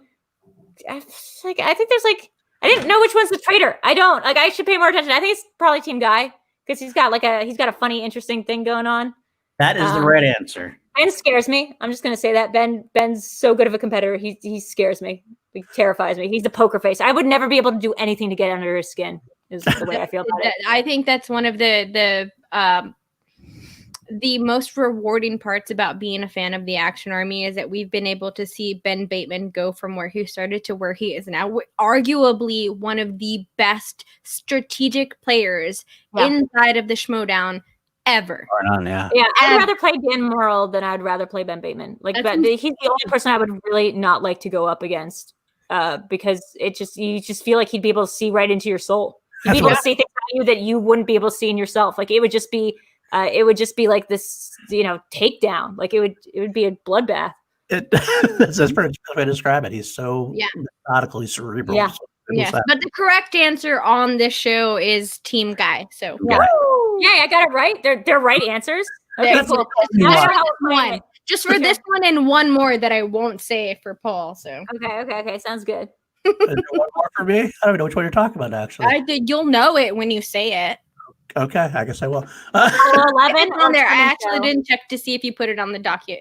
Sometimes I do it, but I don't. We'll see. Also, Ryan Payne just will throw you didn't put it on the docket. Your answer is none of the above. LOL, you son of a bitch. Look. I think the thing is, last year I really didn't want to be on a team. Like when I heard that there was going to be a draft, I was trying to be like, can I be a free agent? Can I maybe just be like a mercenary who goes around to different teams? I didn't like the idea of being absorbed into a faction. Like I didn't like it. Like I didn't like the idea that my personality would have to like be underneath somebody else. So I was always like, I'm not like a Finstock exchange person. I'm not a dungeon person. Like I didn't want to be on anything, but now I get it. Now I get the point of being part of a tribe. It's awesome. So I am Team VideoDrew, but I'm also Team Action. I'm also a part of the Gucci exchange, whatever it is called. I love Kate. I'm part of the Den. I love corruption. Like you guys are all my teams. That's the thing is too. Like I want to say that like it's tough to root for people now, like for factions, because I love a lot of people on all these different factions. I'm like, I don't know who to root for. I like y'all. Yeah. I mean, the character work across the board has been great. I think what corruption, like what Shannon's doing, is so good. Oh yeah. And of course my own team. I mean, come on, Robert Parker. Like how do you not just love a team with Kevin Smets, Robert Parker, myself, and the manager is Kaiser? Like it's just so funny. It's so good. Very true. Okay, I got another one. Let's see. How about baking bread or baking desserts? Oh, well, like they're kind of the same thing. I just learned how to bake bread. Okay, you know what? No, easy answer. I just learned how to bake bread, and it turns out I'm fantastic at it. It's kind of like kayfabe. Like it's supposed to be like pretty hard, and other people might struggle with it, but I immediately turn out great loaves of bread. Andres was there when I like just turned out my first batch of him, and I was like, "This is probably gross, right?" And he was like knocking on it. He was like, "No, this is a fantastic loaf of bread." And he used to be a baker. So. I will say that Eric doesn't eat Eric eats food the way that the way that those people in like Silicon Valley just like need that Soylent stuff. Like he doesn't really need food. He just like needs sustenance to keep energy. Him going. Yeah. So I'll hand him something. He'll be thanks. I'll be like, how is it? And he'll be like, food. So like, but the bread, he loved the bread. So baking bread, I like baking bread. I thought you said breaking bread, and I was like, whoa, if that's not a YouTube channel. Breaking Brad Gilmore. Brad Gilmore. all you do is show different bread recipes. Yes. And reviews. Wait, okay. Yeah, Breaking Bread with Drew sounds like a really good show. I'm gonna take that idea. Let's just do that. I've already started doing Twitch streams where all I do is bake. So Breaking Bread. Yeah, Breaking Bread, we're taking it. New show. Yeah. Like Breaking story. Just let me cameo every once in a while. That's all that I ask. Please, yeah. I'll come on for the Christmas. See, here's the thing. Tonight. People do not know this about Eric because he withholds this. Like he doesn't. I feel like he's actually like doing a crime. He doesn't let people know that he's most devastatingly funny. Like on point. He can do impressions of like anybody. He's really. Yeah, he can sing. He's just like lying in the cut, just like keeping us all from his treasures. And it's stop. Yeah. He's like always going to do the Clark Kent thing instead of like showing us that he's actually Superman. Yeah. I love that. All right. I want to put this one on. We do usually save a lot of questions for later on, but I do have one that's a this or that. So Malcolm Beanie Earth going to play with fire here. Alex or Danny as your true co-host. Are you kidding me? Malcolm? Malcolm, are you kidding me? I'll say my very favorite co-host is nobody. I really love being by myself. I gotta say, when I'm the only person talking in a room, it's pretty great.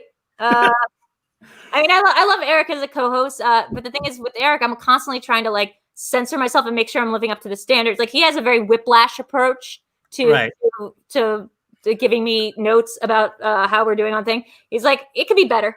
Like it's never like you did a good job. It's always like, well, maybe. So I'm always like kind of a little bit on my toes about any given stream. With Alex, it's super fun. We're very, very similar people. Mm-hmm. And so what was really crazy to me was after last night's In the Dark, we had this kind of roundtable, like VIP virtual green room where everyone who was watching the show could come in. And so many people we were asking, how'd you find out about this show? And they went, Cinema Bias. And I was like, that's really interesting because like I didn't know that we were talking to anyone except each other. I love Cinema Bias. What y'all are doing on that show is a lot of fun, especially because I know Alex and I feel like I know you on a different sort of way, Drew. We've never had private conversations with each other, but like the way that I know Alex and Alex's movie takes, I am thoroughly entertained every single time I watch Cinema Bias. Every time Cinema Bias I'll put on there, it's so good. Every time that Cinema Bias isn't just two overlapping people like monologuing at each other, like at different pitches, like anytime that it actually sounds like a conversation instead of two people very excitedly like trying to convey information as fast as possible to the other person, it's like it's really good. And we just had John Roca as our very first guest. We're going to start bringing on, like it's on my Patreon too, we're going to start, people are going to be able to suggest movies, and if one or both of us haven't seen it, then we can have them on. And like I think that's really going to broaden our horizons too, instead of trying to find these deep cut films. Yeah. Like Asterisk signs up for Patreon right now. Yeah. Anyway, so that was the answer is me. I like being my own co-host. Look, I'm just trying to start some shit here saying nobody is Danny's nickname, so she chose Danny. Yeah, well, that's Kaiser. That's good in a nutshell. I mean, they're both way more prepared than I am. I like show up and I'm like, time to do that thing. Did I maybe just finish the movie, or I maybe just like, I think for last night In the Dark, I like showed up and I was like not prepared. Like I wasn't dressed yet. I was like making pancakes still while we were doing it. Like it was, so both of them are incredible co-hosts. They really keep me in check. Okay. Paul, does that sound like any co-host that you do other shows with? I have no idea what you're talking about. Yeah. No idea.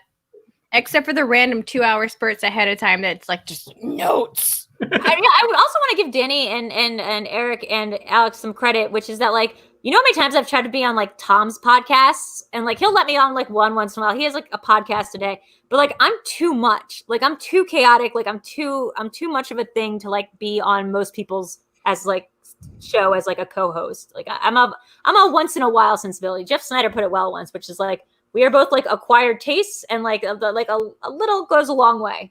And I was like, that sounds entirely accurate. We are both a lot to handle. So like the fact that those three people want to work with me continuously, I mean, Eric has no choice. He lives here, but like it's great. Well, I will say I'm having a great time tonight, so I would love to have hosting with you anytime. That'd be perfectly wonderful for me. So yeah. How about we're gonna talk about it after the stream. Twitch karaoke style, Be Prepared or Poor Unfortunate Souls? Oh, it's definitely oh wow. It's just very busy one. Oh, Cosmos, just your voice. No, I like Be Prepared because it lets me do this little cat dance where it's like, first of all, Be Prepared is an amazing song. And the animation of it is literally, they took a scene from Triumph of the Will, that Nazi movie with Hitler, that documentary, and they literally just animated it with goose-stepping hyenas and his shadow cast on the wall, and no one caught it. Like the animators were super worried that everyone was going to be like, how you did like the Hitler thing, but everyone was so mad about Mufasa dying that like no one caught it. I love the lines. I like that it's like a lot of Tripoli wordplay. Like he talks about like something being a matter of pride, which is both the name of lions and pride. And he's like, my teeth and ambition are bared. He blew his voice out. Jeremy Irons, like, it was not a singer, blew his voice out with the line, "You won't get a sniff without me." So like, I won't get a sniff without me. Also, he's the most sexual of all the like Disney characters. Like, Scar is just, I'm just so into Scar. Like they animated him like Jeremy Irons is like had just won an Oscar for Reversal of Fortune. So they animated him like his character, and everyone thought like that Scar was supposed to be gay. So there was some controversy over that, and Jeremy Irons got mad because he's like, that's just how my wrist looks. So like when he's like doing this thing with his hair. That's just my wrist. Yeah, that's what he does. He's so, I mean, that song is so perfect. I love it.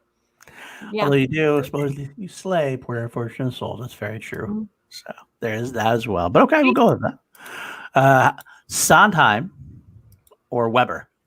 Oh God, like no question. It's Sondheim. Like there's like, first of all, Weber, but like Sondheim is like unimpeachable. Like it's just, Sondheim was my life.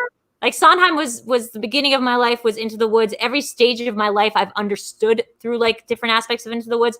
I didn't really get to know any other Sondheim musicals until like a couple years ago, I think, when Sweeney Todd came out like as a movie. And then I was like, oh wait, he did more than just Into the Woods. I mean, yeah, we have like him to thank for Lin-Manuel Miranda's like, everything. Like he was Lin-Manuel Miranda's teacher. Like that was the first person who ever heard Hamilton.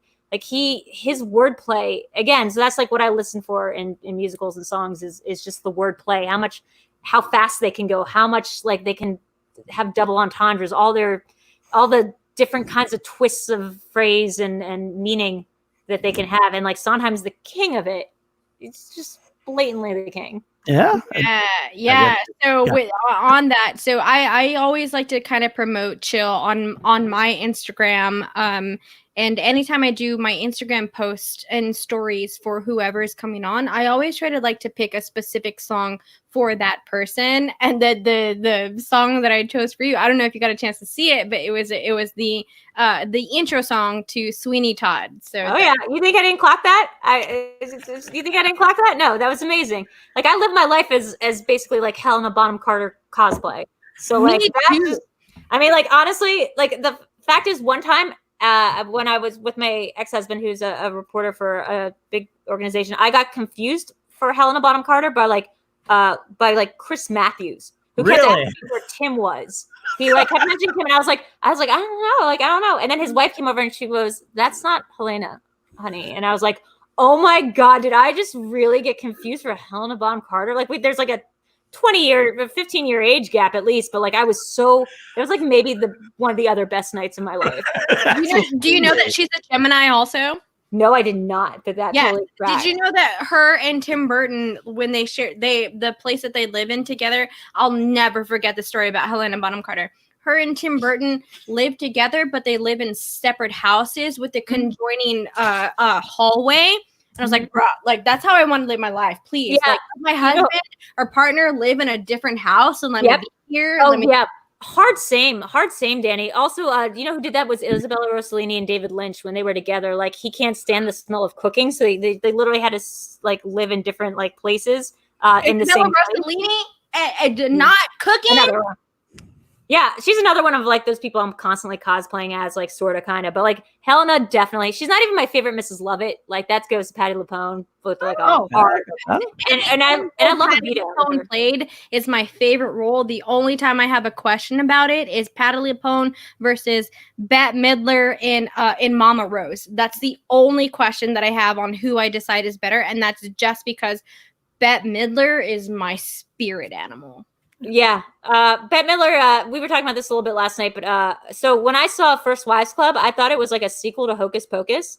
Like, I was like pretty sure that's like what it was. Like I had my own headcanon from a very early age. I love that. I was like, actually my headcanon now. Okay, so wait. Robert's saying Drew is one of the first people I talked to post draft trip when I went to LA next. Oh man, was that a whole bop? Very helpful person to have around. I don't know if that's true. What happened was Robert got off an airplane and immediately walked into me and Smets having like a little tiff or something, and this guy that like this, you know, this kid Robert Parker is like me, like like a playing mediator, and he's like, guys, maybe we both should just have like cool heads. Maybe we'll just calm down. I saw like how hard Kevin was like training him, and I was like, this guy needs a break. So we went on the roller coaster in Santa Monica Pier. We had like a little night before his game where we went around to Santa Monica Pier. We played some foosball. We did some arcade stuff. I was trying to get him to like spin the wheel, the arcade game. I was like, you have to learn how to spin, you know, like just so you can spin the wheel. I was making it up. I mean, like, sure, you should know how to spin it, but I'm guessing the magician actually knows how to like put the right torque into something. Like, I was trying to play like, you know, I was trying to play that Rocky trainer whose name I definitely know, so don't worry about it. Mickey. Yeah, absolutely. Yeah. Polly, Mickey, right? Polly. Oh, Polly and Mickey. Okay, all right. Perfect. It's not Mickey. It's not Mickey. No, Is it not? Is it Mickey? Mickey's the trainer. Polly is his brother-in-law. Oh, well, I got something right. Look, guys, that's big. That's huge for me. He's in the movie. You're good. He does actually. You know what? Paulie is in the corner with him, so technically he could say he trains him a little bit. I challenge that he does train him in a certain respect in life.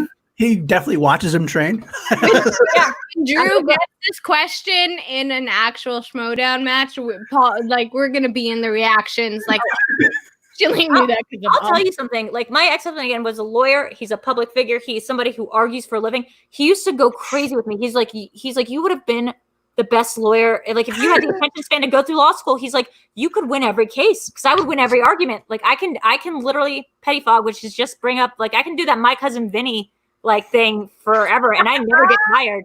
I never get tired. So like, I will literally debate you to the death. So yeah, like I think like I could argue for Polly. If Alba counts, I can get Polly. Have you ever seen Legally Blonde? Of course I've seen Legally Blonde. Okay. But she's smart. I'm not smart. I'm good at arguing. So, but that's what Elle Woods did when that whole thing happened at the end of the trial. Spoilers for fucking Legally Blonde. But she was observant. With the perm, like that's a smart thing that like internal knowledge kind of like plays a big point on, and I think that's what's so great about it, and I feel like that's exactly what you're talking about. Well, right now. Sort of. My thing is I don't recognize small details. I'm not like aware of the world around me. I'm not like sure about like I would never be able to get that perm thing or like the gay, you know, his shoes because I don't pay that much attention to other people. However, like the My Cousin Vinny thing, which is like, if you get me in my wheelhouse and I'm like talking about like the tire tracks and I'm like, that's a trick question. Like, and I have no problem, like just argue. Any conversation I can be like, well, but it's my version of yes. And is like, well, but here's another thing. Yeah. And that's my point. Any specific thing that you know for sure that you're knowledgeable in, you're going to go to bat for it. Yeah. I mean, I can find my way around any challenge that there is. I can literally, every time there's a challenge in the Schmoedown, I'm like, I could argue either side and win. You know what? I'm going to take this opportunity right now because I'm going to actually end this with that a little early because of what you're talking about. This brings into something we wanted to talk about anyway. You challenging things leads to, because you are very good at challenging things. Yeah, you understand the concept of the game. You're going to make a great manager. I am. And I want you to talk to me about your managerial aspirations. I know there's there. Yeah. Just tell. So go into this for me. Look, I don't think this is not going to devastate Kaiser in any way. He's actually said this was never aired, but there was a part of that match of the Pride versus the Butcher Boy where Christian and Kaiser got into it a little bit because Kaiser was like, she's a manager. Like she gets to do what the manager does. And Christian's like, she's not a manager. And Kaiser's like, yeah, she is a manager. I don't know how tongue-in-cheek or facetious he was being, but like I really do see myself as a manager more than a player. Like I can like immediately see where people like again like it just goes down to strategy. It goes down to like really being like protective and having your people's back. It goes down to like also knowing the boundaries. Like I think like a kayfabe coach would not be a terrible thing for everyone to walk into this show with. Like 100%. I would, you know. 100%. Robert, I'm not sure if he's still in the chat, but like, you know, when he did his very first match, I was like, you need to be doing like little card tricks while round 2 is going on because it will be like good for the audience, but it will also distract your opponent to see you doing that. And, you know, he didn't want to do it, you know, whatever. But I was like, you know, you should push the magic thing. Like you should be, as much as you can separate who you are from like this character that you're going to be, the easier time like you're going to have. With the inevitable backlash, with the inevitable detractors, because it's not going to be you on stage. It's going to be just like when I came out to the booze. Like it's going to be, yeah, there's losses that like you can take hard, but at the end of the day, you're never playing against anyone except yourself. Like I really do have people's back. I'm persistent. Like I never give up. Like I will text everyone until 4 a.m. Do I have like all the knowledge in the world? No, but I don't think that's like what a good manager does. Like I don't think like the manager isn't going out to fight with Rocky Balboa and his friend Carl Weathers. Right? Yeah, sure. Against Dolph Lundgren. Get in that Rocky match. Yeah, so like that's not what Paulie or Mickey does. They have a different role. And I feel like I think I would just kick ass as a manager. I think in terms of manager, I think in terms of like I watch what Kate's doing and what Shannon's doing this season, and it's just so inspiring to watch these two women like just not give a flying fuck like what people are saying about them, especially because they're two women that are new to the league, that are new to like the concept of what the kind of people, the negative kind of feedback that can come from this. And they've just been rolling with it, and like Shannon just digging in and just I'm just like, oh man, like I wish I had that chutzpah. Like I wish I had like I don't want anyone to dislike me, so like I wish I had that part of me. But like I think I'd be a great manager. I think that I think with the video chronic quizzes, like I just also have like this data bank. I also collect things. Like there's a 14-year-old on Reddit that once gave me an entire document of every question that's ever been asked on Schmoedown. Have I looked at it? Not really. Like not really. Have I like learned anything from it? Like not really. But like I could. You have it. I definitely could. Maybe you will. Yeah, so maybe. Are you planning are you like looking ahead at all? Like as far as like players or people you would want to draft maybe next year kind of thing? I know you don't know the rules. I don't know, we haven't quite established everything at this point, but are you starting to go through that process going, I'm going to be a manager next year. Let's see what happens. And let me see what I would do. Well, I will say that my last match, the semifinals, when I was trying to get Christian to pull Bateman from the stage, because I was like, he's just going to pass it. Like he looked, I was just like, he's not going to make it. Christian's like, what do you want to be, a manager? And I was like, it clicked to me. I was like, yeah, actually, I do want to be a manager, like super bad. He goes, we'll move back to LA and you can be a manager. And that was like, I think he said it off the cuff because I literally had just moved back to New York. But guess what, Christian? Like I moved back to LA. I did it. So like your turn to like, that's a verbal contract, right? Yeah. Because Christian was on the show last night. He was on a ladies appreciation. He went, oh, isn't it funny, Drew, that like, you know, you decided to move back to LA and now we can do virtual matches. And I was like, no, not that funny. Cause that's not what I plan on spending my time doing next season. Not what I meant, but sure. Perfect. So have you talked to Kaiser about that? Has Kaiser given you any advice since he's your manager now? No, we're about to gear up, I think, to like make my run at singles, and I do want to focus on that before I focus on like, you know, poaching whose players I'm going to poach. Of course, I have like ideas of who I want to mash up. I think in terms of character as well, in terms of capabilities. I think like if you put certain things on the board on the wheel, and you come in with a blitzkrieg, if you come in with like a, you know, like a literally like a blitzkrieg, like is the only word. Like if you come in with a thing that is so off-putting, that is so like, and you keep switching it up and you just are interesting, as long as you have a thing and you keep people on your toes, you can pretty much always have a shot. Like you can always like turn the tables. We've seen some huge upsets in games. Tom's first match this season was a huge upset. Yeah, very much so. And he's a great competitor. No one's saying that like people think that I'm saying that like I'm at league or better than Tom. I'm not. Did I know every single question he got wrong in that match? Like, yes. Wow, there you go. Wow, okay. Yeah. And like, would I have like been the person like telling him that answer of like James Horner or Zachary Levi, you know, like, yes. So I think that like with the right matchup, anybody can be good. But right now I really want to focus on my own knowledge base and like figuring out exactly how I learn things. It's a real different learning style. It's like, you got to find what works for you. And it's not necessarily watching the movies, and it's definitely not making note cards because that's some nerd stuff. Like, I think there's a certain learning style. I think it's really adaptive. Like I think it's something that has to be sort of synergized and synthesized. And me and Kaiser are going to work on that. But basically, yeah, I'm really excited to learn it because then I can go and teach it. I love that idea. And you mentioned that like. I guess you mentioned that you didn't have to have the knowledge, but you do have a lot more knowledge than some of the managers out there. I mean, I love Bobby Gucci, and stuff, but he's not exactly the most knowledgeable trivia guy. But he knows. Yeah. So you have that kind of you have the character, you have the ability to argue, and you have more knowledge than a lot of the managers do. That's a killer combination. Yeah, look, I think the best example of like when I knew my managerial skills were going to be good was in that very first match I played against with Rikong against Real Rejects.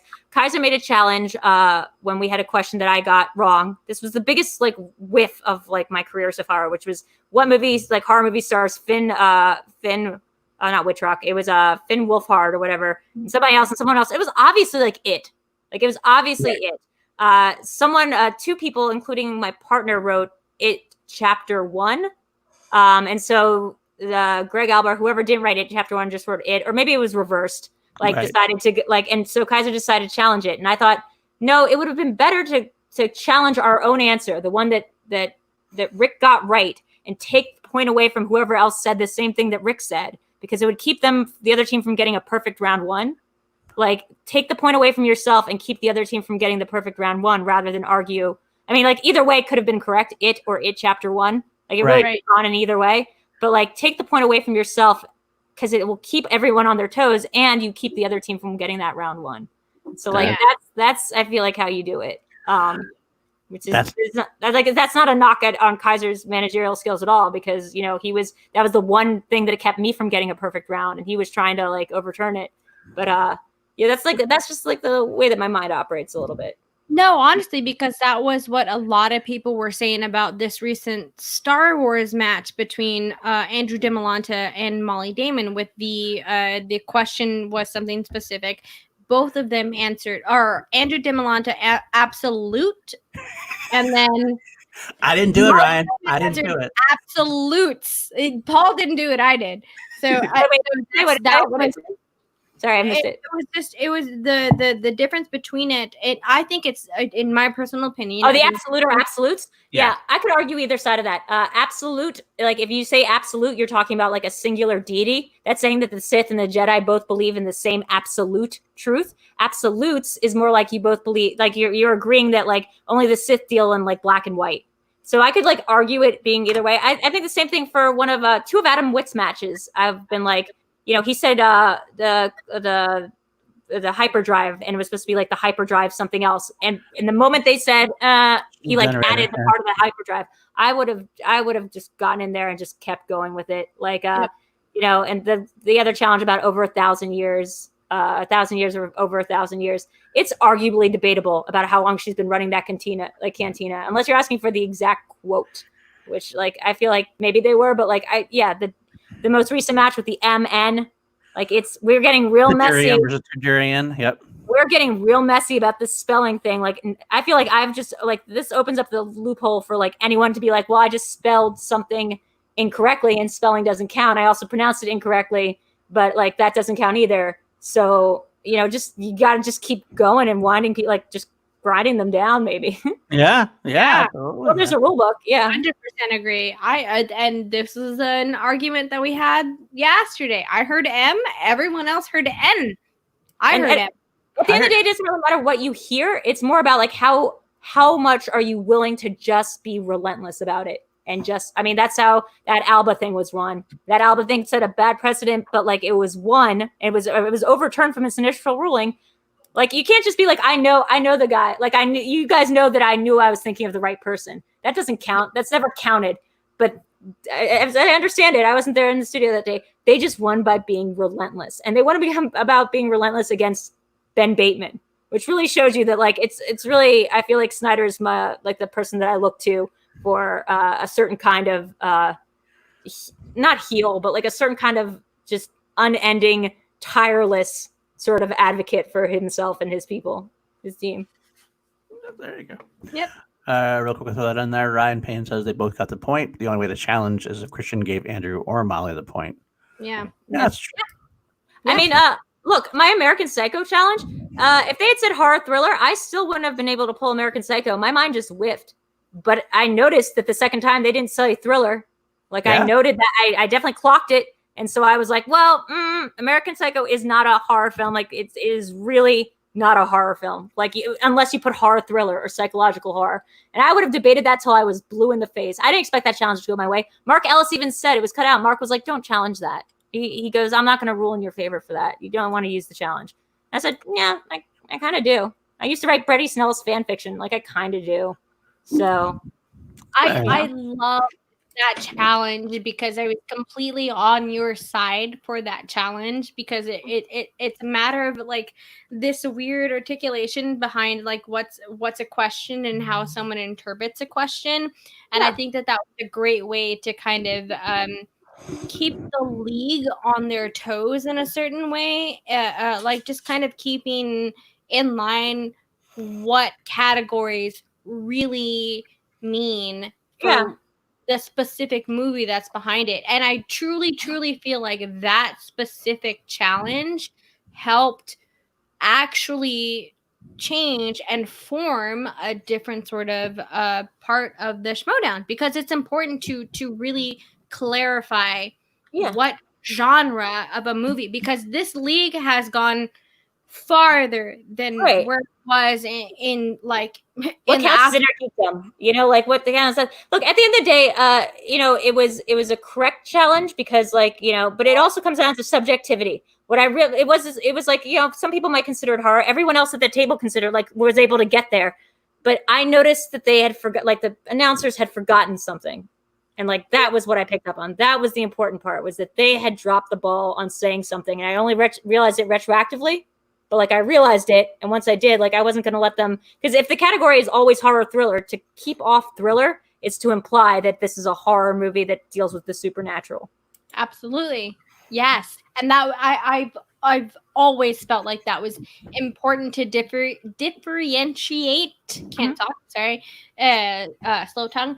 But that I've always felt like that was something to point out in the Schmoedown. Like those genres have always been sort of a specific thing that allows competitors to also train for certain categories and be prepared for certain categories. So if you're not if you're going into horror, you pick horror. American Psycho doesn't necessarily, like, I understand the arguments and all of that bullshit about it, but like whatever. I'll give a freebie right now, and because everyone's heard me talk about this. Okay. Dance is a category that I made them clarify last season, and I will always hold them to the answer that Chris Sklisky gave me, which I said, are dance movies where, you know, people dancing like West Side Story, or are they movies that involve the plot, involves people that are dancers, or like in the profession of dancing, or dancing is integral to the plot. So not West Side Story, where they don't know they're dancing, not Grease, where there's maybe a dance scene, but movies like Silver Lining Playbook, movies like, you know, Step Up, like that, like, and because I got a parameters answer about what that was, like I know I could, if I felt like it, I could study up every single dance movie. It's only a set number of films have to do with the art of dancing. Like there's like Suspiria, there's like, you know, a couple, there's Drumline, there's Step Up, there's, you know, Dirty Dancing, there's a couple movies, you know. I think that the Shire Wolves, definitely a team got it before. I know the question was about Coyote Ugly. That counts. Like, yes, Showgirls counts. But I feel like other people would just be really thrown to see it on the wheel. And like, you can really just take that set number of films, and if you know it, and you know the categorical challenge, if you can like challenge against it, it's a smart move. Completely agreed. I mean, you never know what's going to happen. You never know what the judges are going to do. You could, there's a lot of bullshit you can throw up there, and if you argue it enough the right way.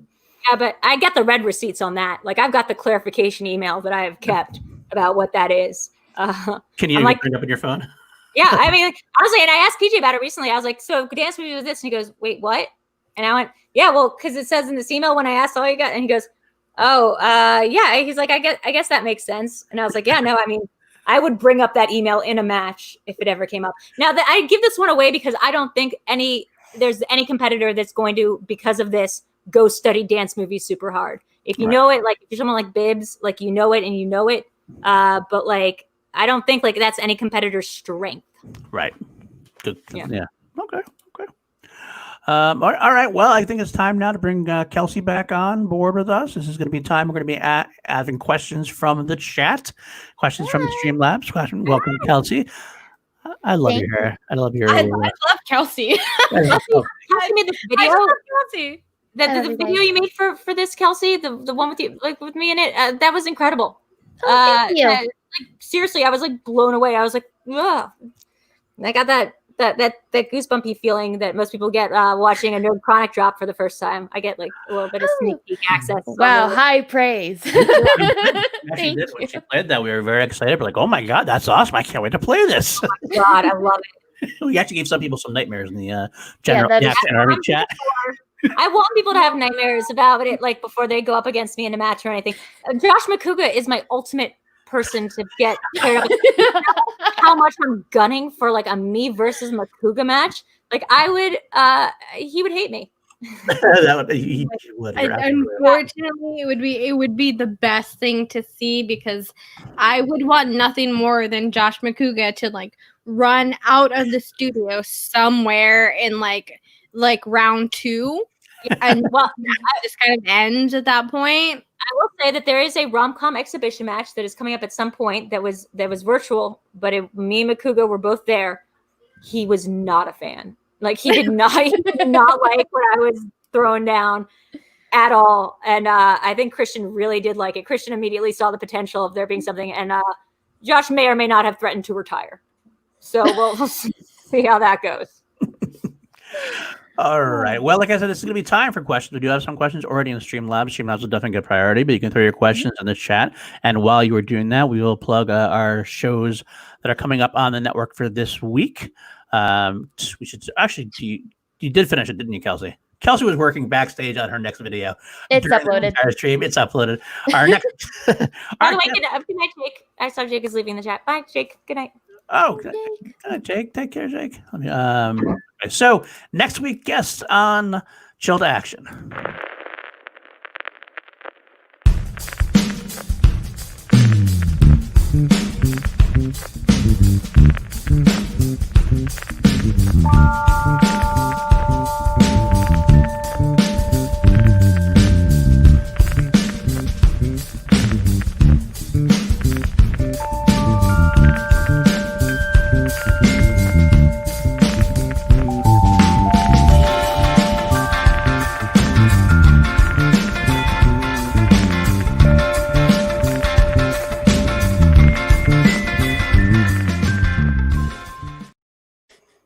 My favorite thing about the whole thing is like, so our theme music, the Chill to Action theme music, was produced by David B. My favorite part of that whole thing is like after like a few seconds and you get that dun dun dun dun dun. Yeah, it's my favorite thing. I love it. You all don't get to see it on the show because we're behind the scenes, but every single time I vibe. We're all bopping. I'm not gonna lie, I have it saved on my phone. I might listen to it. I'm not a lo-fi person. Like I'm not like one of these like, you know, like lo-fi bops. And like I honestly didn't know how my energy would be coming on a show that's called Chill to Action when I am someone who notoriously has like zero chill. But that was like I feel like that song is very indicative of what the show is, which is like it's like easy, like you just kind of like it's like getting into a warm bath, like it feels good, like I'm not relaxed, I feel like I feel less, you know, right. You're like, you have no idea how good that makes me feel specifically. That was the whole point. I did a lot of back and forth with David about the whole thing with Chill. Chill is green for a very specific reason. Chill is called Chill also for a very specific reason. But yeah, it's all about relaxing, hanging out. So I mean, I'm so glad that I didn't force the issue of having to come on in kayfabe or not at all. Because I think last year it was just a hard distinction for me to make. I was like, who am I without this persona? Now I'm like, I'm pretty clear. I feel like I'm a lot more sane than a lot of people. I feel like I feel like I'm looking at everyone else. And I'm like, oh my God, guys, just turn it down a bit. Chill out. Chill, guys, chill. Like, take a beat, take a Xanax, relax. Absolutely, go into the action and chill out because we're just gonna hang out. And we got nothing but time, guys. We got nothing but time. Let's sing some karaoke. Nothing but time. Limited. What else? We also do just we will make the announcement today. Also, the week after Sabrina, we don't have a video obviously yet because Kelsey can only do so much in one day. We do have the wonderful Koi Jandru going to be coming on Chill. That's another one we've been working on for a while, so that should be fun. Hearing him talk a mile a minute. The guy talks faster than anybody I've ever met in my life. And, that's a challenge. I challenge. Challenge. All right. Challenge. But I can't talk faster than Koi. Are you kidding me? Like Koi's great and all. He seems really funny. I've never thought of him as a fast talker. You know who used to be a fast talker was Tom. You can watch Amazon Prime. Go to a show called Junk History. It was a show on Cracked that's now on Amazon Prime. You're gonna see something really remarkable, which is somebody that looks a lot like Tom, a little bit younger, a little less draped in hood, talking about 20 times faster than I'm talking right now. Wow. I'm like just not stopping. Like I'll take that to account then. I'm gonna throw that in a Gemini thing. I don't know if Koi is a Gemini, but like I'm gonna just. Yeah, he might be. He's a little. I think he's a little like too like He's like too much of a mediator and like less of a rabble rouser. If that makes sense. Like I don't know if he has the two-face. Possibly Cancer. Yeah, maybe a Cancer, maybe a Virgo. I can see a Virgo. Yeah, I can actually see Virgo. Yeah. Isn't it weird that I'm into this? Or maybe it tracks with what you guys think of me. But like I think it's weird that I'm into something like astrology. I also spend some time into like crystals. I get some real weird hoo-ha tastes. All right. So coming in the second half of 2020, VideoDrew and Danny Joy are gonna be bringing your crystal witchy. Yes. Oh my god. I have so many crystals back in New York. Girl, let's talk about this esoteric bullshit all the time. Let's talk about how like jade like does something that makes like your heart better. Like I actually believe that. Keep jade around you. Always keep a jade. I don't care who you are, what you are, anything. Keep a jade around you. You need that selenite or selenite stick that's going to cleanse all the other crystals because otherwise the crystals absorb bad energy. You got to you got to put it under dirt under a full moon, or else other crystals are going to absorb the bad energy, and like then they're not going to do anything. They're going to be bad energy. My selenite does not touch any of my other crystals. No, they can't. They can't taste them. They're completely separate from everything else. This has gone way off the rails. I'm not a rose quartz kind of person. Like I don't like the aesthetic of rose quartz doesn't do much for me, but you got to have it. You've got to have a lot of rose quartz lying around, and you got to have a lot of that black what's it called? That to repel bad energy. God, I was so into this. I like that. My rose quartz is in my purse. I keep a rose quartz in my purse. Oh yeah, one time I went to LA and I literally was carrying just a bag of rocks because for a period of my life I just thought I had to carry them around everywhere. And my ex-husband was like, "What are you doing?" He was like under my suitcase. He's like, "You've been carrying around just rocks," and I was like, "Yeah, I got to bring them place to place, and then also I have to buy more rocks here because they have better rocks to buy here. They're minerals, Marie, but like that's literally what it is. Oh, that's nice." This is the specific rose quartz that I always keep in my purse because I am the same way with you, Drew. Like rose quartz is not necessarily my favorite mineral. It just it gives a different vibe for every sort of thing. But this quartz has specifically been with me for 10 years. Oh so wow! It's always with me. I have plenty of other crystals that are around, but this one specifically has been with me for a very, very long time. I had these types of malachite. I forget how to pronounce a lot of these because it's been a hot minute. But the green one that I got from this like incredibly vibrational place in Portugal. That's like this tower it's basically where they base Annihilation, the final part of Annihilation. If you've read the book, it's a tower that goes underground, so it's a spire that spires into the ground, and it's crazy. But they have these really vibrational like malachite there. That's awesome. Guys, esoteric bullshit with Drew and Danny. I could totally do that. I like that. I like that a lot. That's what the show is going to be called. New Age BS. Yeah.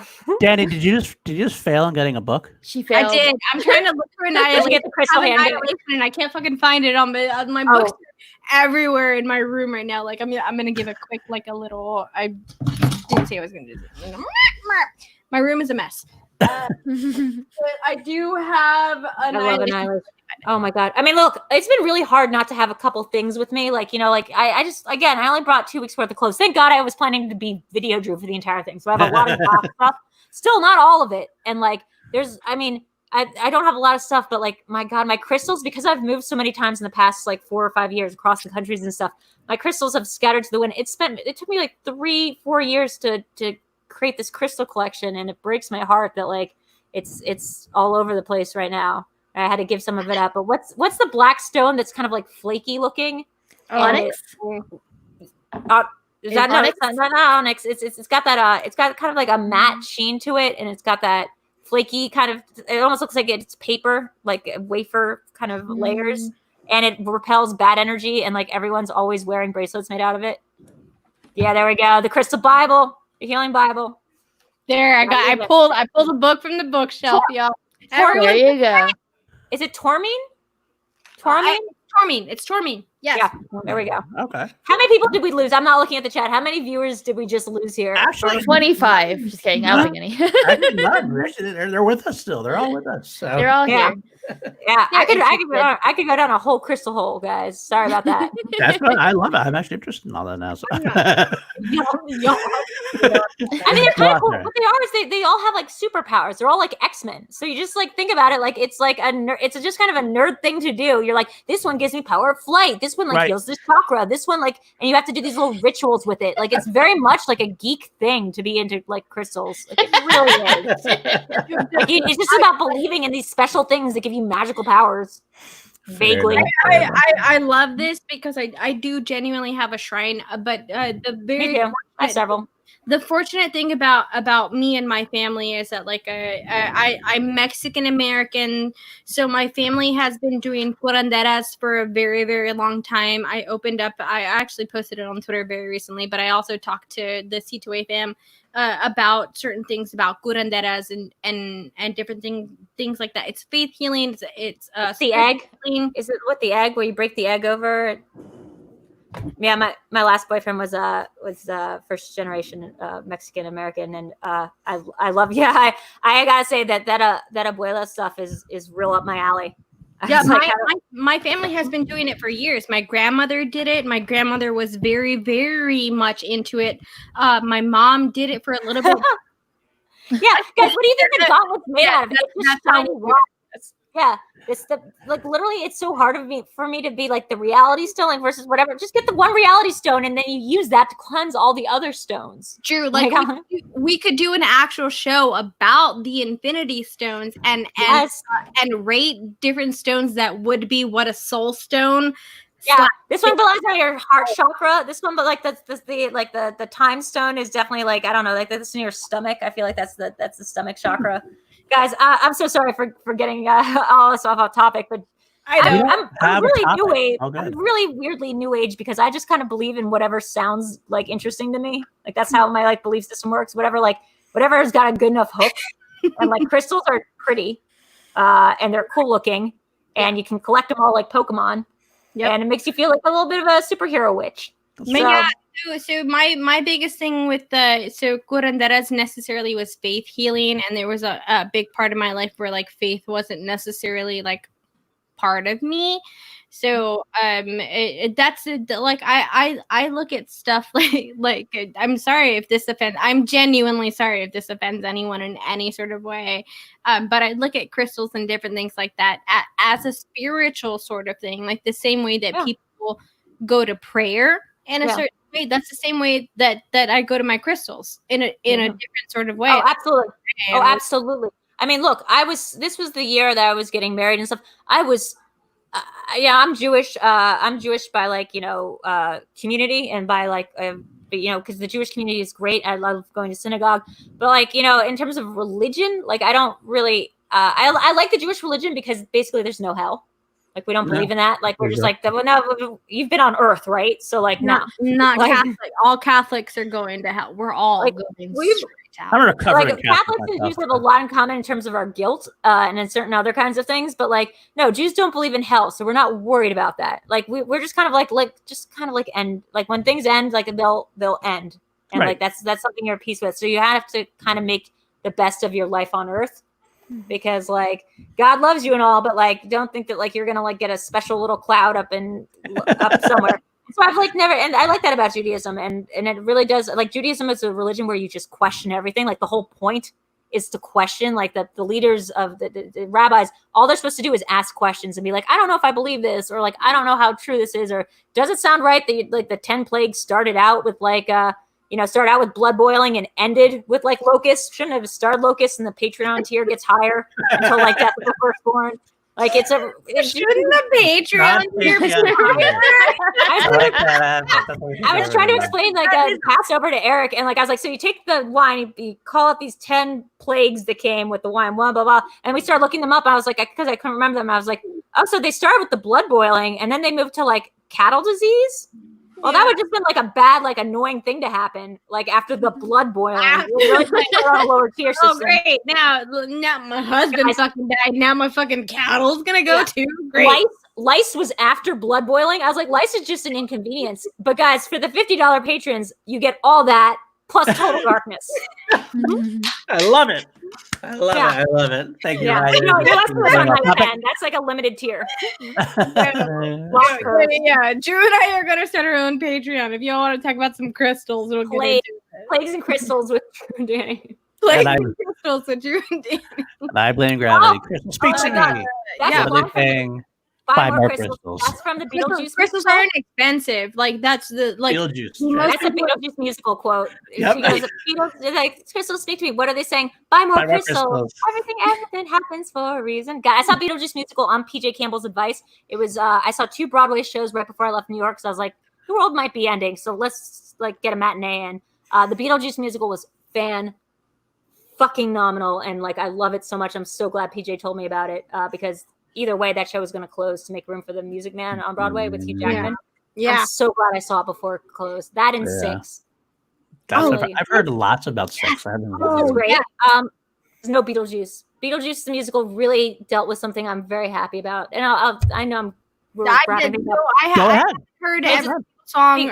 I haven't heard every single song in the Beetlejuice musical because there was a point in time earlier in the year / last year where I thought I'd be able to go back to New York at a certain point in time and watch the show on Broadway. Yeah.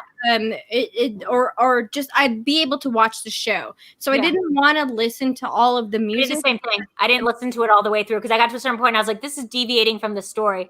The one thing I asked PG before seeing it was like, is it going to reconcile my biggest issue with Beetlejuice as a canon, which is from going from the movie to the cartoon where Lydia and Beetlejuice are best friends. He straight up tried to make her his demon child bride. Like there's no through line between them, like him being like her invisible best friend or whatever. And we're like that was PJ goes, that's all the musical deals with. And he was right.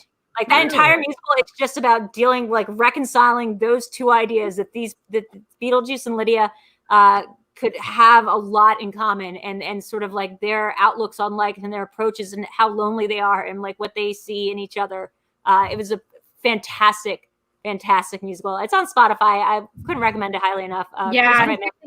Especially now that Broadway has decided to not open up again until 2021, and then Beetlejuice was also one of the Broadway shows that was very highly conflicted. There was so much drama behind that. Really?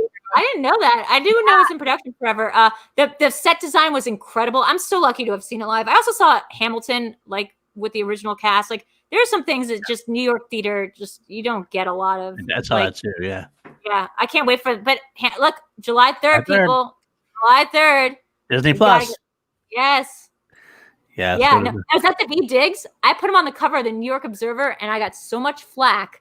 It was the first time we'd ever put a person of color on the cover of the New York Observer, and it was like right around the time Hamilton was popping. I got so much flack from my editors about this guy isn't important enough. He's not big enough. And the day that issue came out, they won all the Grammys. Acme Award. And I was like, I brought this whole bag out because this is my disc golf bag. Disc golf is my entertaining sport, so I play disc golf pretty often. Oh, you play frisbee golf? It's different. Oh, that's right. Sorry. But usually I'm just noticing on my bag right now. I got a few of these pins, and on my pins I have a Christopher Jackson. Oh, he's Christopher great. Jackson, who is my fucking. He's phenomenal. But David Diggs, though, straight up David Diggs as Lafayette, as oh god, he's just so good. Yes, David Diggs, but Chris Jackson as George Washington in that show One Last Time is my fucking favorite song. Oh man, I haven't thought about Hamilton in a hot minute, but it might for me be like, I don't know, I really like What Do I Miss? Like I love Guns and Ships, which specifically was so fast. It's the fastest song that's ever been on Broadway, and it was created that way so it would beat out Sondheim's Not Getting Married Today. Like he specifically wanted to beat his mentor in terms of like fastest lyrics, like the fastest, most amount of words per second.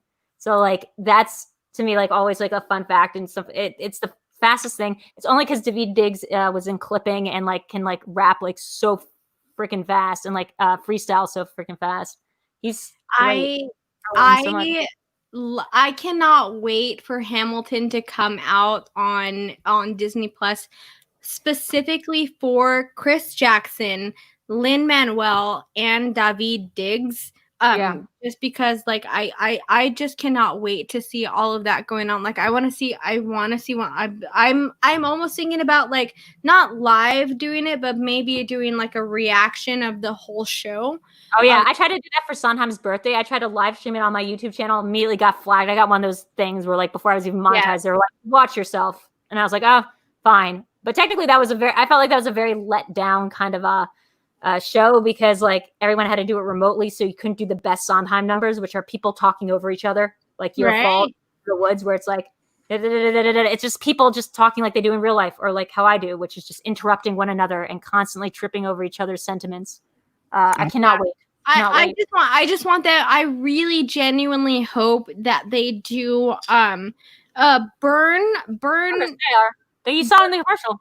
No, but Burn, they took Burn off of the original Broadway cast on Spotify for a while. I wonder why. After they released first Burn, like when Lin-Manuel did the whole like the whatever it was for a year where he was releasing unreleased Hamilton songs, he re-released first Burn, and that was when like all of a sudden Burn was not on my playlist anymore because I've saved that soundtrack to my Spotify playlist. You know what else is not? Burn isn't on there, but there's also one other song that I have not heard that is on the show and not on the what is it? I don't know. I don't know what the name of the song is called, but I know that it has something to do with Eliza. That's the only information that I have from it. I'm hoping chat me. I'm trying to think, like I guess there's a little bit of like a through line between when she's going off with her husband, there's like a little bit more, I think, of probably that song where it's like where they're doing the letters back and forth maybe, or when she's talking to him. I unless I missed it, I don't remember there being a lot that's not in the actual songbook. When I saw it, but you know what's weird? It's just off topic. You can't find Prince Ali anywhere or any of the Robin Williams Aladdin songs on Spotify. I don't know why. Like, why is that a thing? I can't find Prince Ali anywhere. Well, they have to change Arabian. They changed a lyric in Arabian Night. I'm wondering if that maybe had something to do with Prince Ali in some sort of way. But like, as far as I can remember, I don't remember anything extremely problematic about that song. He does say that his slaves love him. He has a bunch of slaves, and because I've recently been singing karaoke, they his slaves and servants and flunkies, and they bow to his whim, love serving him. Okay. I think it's more for Ron Williams thing because they also don't have Friend Like Me on there. Oh, there you go. Robin was at a clause in his will. His likeness could not be used after. There we go. Maybe that's what it is. Eric Cronin, this has been plaguing me for a little while. You didn't feel like talking up then? You gotta come on still to get your answers. I'm already mad at Milan. Do you watch any Lindsay Ellis videos? Oh, yes, I do. So Lindsay Ellis did a great video about Robin Williams on Aladdin and that whole like capitalist perspective from it. So I love this. That little spoiler. Those are the kind of things that's my training method. Those things are like how I learn because I have to learn through like a Socratic argument. Oh, that's how I retain information, is like arguing against the details and having to retain things that way. So I watch a lot of Lindsay Ellis. I watch a lot of those things like Honest Trailers. I watch a lot of those Screen Rant pitch meeting videos that just point out the like flaws. Do you watch Nerd Soup? What? Do you watch Nerd Soup? Oh, what's that? That sounds like something Bateman would eat when he has a cold. Nerd Soup does a lot of breakdowns the way that Lindsay Ellis does. It's a male counterpart as opposed to like Lindsay being a female. After Hours from Cracked, the whole thing where it was the Cracked After Hours, which is 4 people arguing. I love those. I was like my buds. So that's who recommended Tom to me, was Dan O'Brien from After Hours. That's like a good friend of mine. So that's he was like, I can't recommend anyone for you to hire more than Tom Ryman. And I was like, if you ever talk to Dan again, please let him know that there are plenty of people that appreciated and loved. Cracked After Hours was one of the things that I found when I was genuinely looking for it. Like I told you earlier in the stream, Schmoedown was something that helped save my life in a lot of ways. After Hours was very much a part of that. Yeah, After Hours is very special to me because it's just people debating things like the 5 worst the 5 worst family or 6 scary things that you never thought about while watching Home Alone, or how these things are like why Batman is secretly terrible for Gotham. Yeah, or why the 5 movie tropes. It's just like these things, and it would just be 4 people arguing about it. It would be scripted, and Tom wrote for those. But I think that's how Tom retains knowledge too, in a certain respect, which is remembering details so you can bring them up in an argumentative style. That's amazing. The production design behind that whole little internet show is a lot of fun because it looks like they're in a diner, and it genuinely looks like 4 friends that are after hours from hanging out that are just going to go get something to eat and just shooting the shit about movies. It's the best thing. I believe Tom's in 2 of them. I think he was in the new cast.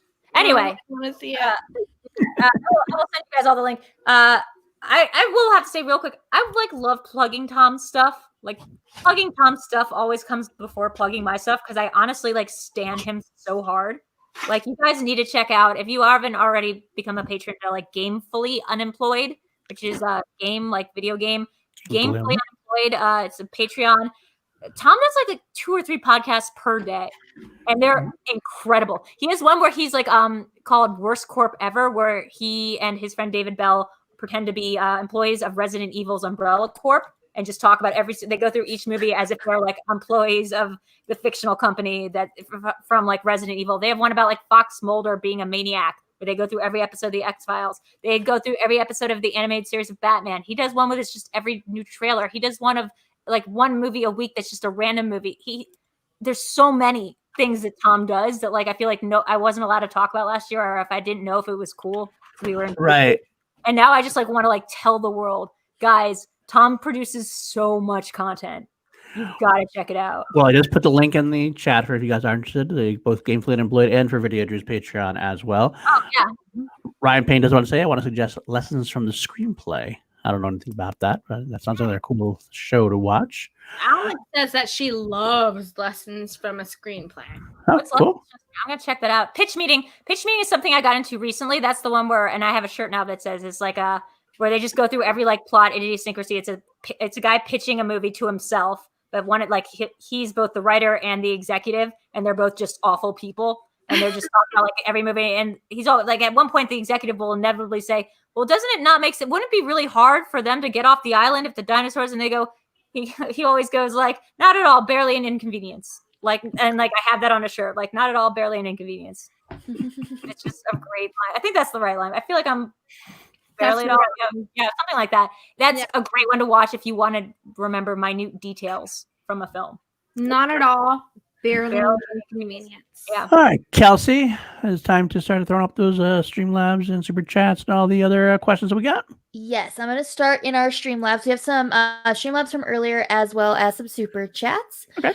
We have from Movie Fanobi, PLD, Danny, why is VideoDrew? Where's Bane? The why of VideoDrew may be years in the making, followed by spontaneous Harloff trivia reactionary behavior, but no matter, we appreciate and admire you. It's great having your friendship, Steve and Heather. Oh my God. So, wait, real quick, I got to show what these are, it's not the number of fans you have, it's the dedication, because hold up. Sure. Steve is awesome. Steve is actually he's a sub to my YouTube channel as well. Yeah, very, very nice guy. He's always in a lot of streams. I see he's always one of the coolest guys I've ever seen in the chat. So and a lot of streams and doing a lot of streams.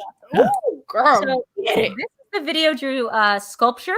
Oh, yeah. That Heather made me, Movie Fanobi's lady friend. It is VideoDrew. It's made out of leather. It lights up. There's teeth in it, and they make yeah. That's awesome.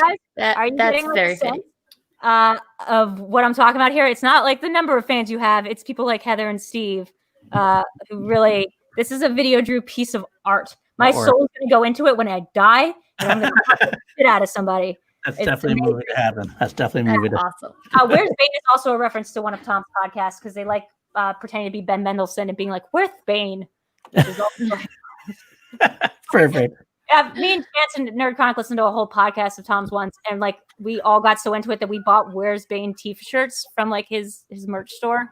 Like, we all are like a "Where's Bane" trio. I like that. All right. And he also sent in another one from Movie Fanobi. It's why is Ed Harris? What is Ed Harris? Who is Ed Harris? Only one of our national treasures of cinema and the milked PLD's cookies. Very true. I met Ed Harris. I met him at the Obama inauguration.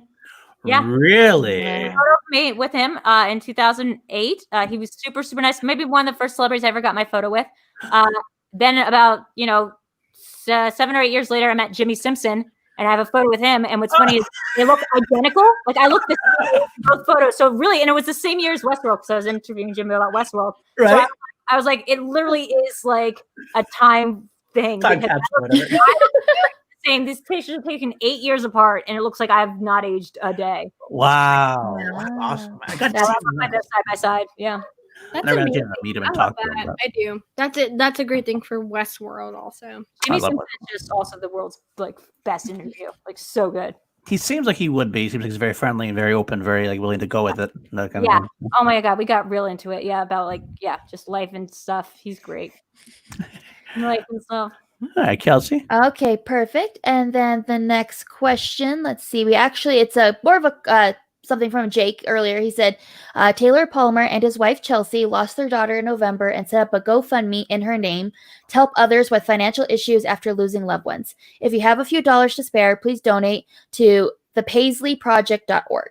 Oh, I think he put that in the chat earlier. Okay. Maybe if we can try to put that in the chat or whatever. You go to questions, I'll throw something else in the chat. Perfect. I think it's been really amazing, to watch, it's obviously been such a tough time financially for people. And to watch how this group has rallied, like the whole Schmoedown community has rallied together, raised so much money for Black Lives Matter, raised so much money for one of our own when tragedy struck earlier, like in March or April. I mean, that was devastating. And to watch somebody who had just also lost a spouse come and organize something for somebody else. Like, I mean, if you don't believe in the goodness of the Schmoedown, like, there's some true goodness that doesn't get talked about when we're talking about, all the pain in our butts. Right. It's really a minority. It's a loud minority sometimes, but it's generally the community is a very awesome. Yeah. Really awesome good. Community, so. Yeah. Awesome. And another one is from Oscar Romo. Favorite VideoDrew moment was when Tom picked the round 3 numbers and went 1, 2, 3 and looked at you lost, but in a good way. What went on there? 666. It's because he was like, because he did that 666 joke, and secretly I was like mad because I tried to do that my first game and like no one got it. So he did the 666. It was really funny. He looked at me and I think he was thinking, because again, he'd never played the game before. I think he was looking at me like, what do these correlate to? Like, what am I supposed to pick? What do the numbers mean? I think is probably the look. And he was just kind of like, what is this part of the game? So it's actually genuine. I think he was just literally like, do you have any thoughts on these numbers? And I just was like, yeah, you're kind of feeling it, so you just run with that. We like literally talked about zero about our characters before we just got on, did the promo. That's amazing. That in itself is amazing because your two characters, even outside of each other, are fun. But like watching VideoDrew and Tom interact with each other was, I think, a refreshing thing to see in the Schmoedown at the time that it happened. And I think that it's fun to see that type of kayfabe. Yeah. I didn't know that Tom was like a real comedian, basically. I didn't know that he did impressions, that he'd done stand-up. So I said, you can just show up and be yourself and I can just be weird and you can be the straight man. He goes, okay, like he's like, maybe I'll show up like in a hoodie. I got like a couple for my band days. He shows up, he's wearing black. It's not that different from like, maybe it's a little different from how Tom looks. Then he flips up the hood to do the promo. and we just get into it. And my nervous energy and Tom's like kind of like, what's going on? Like energy.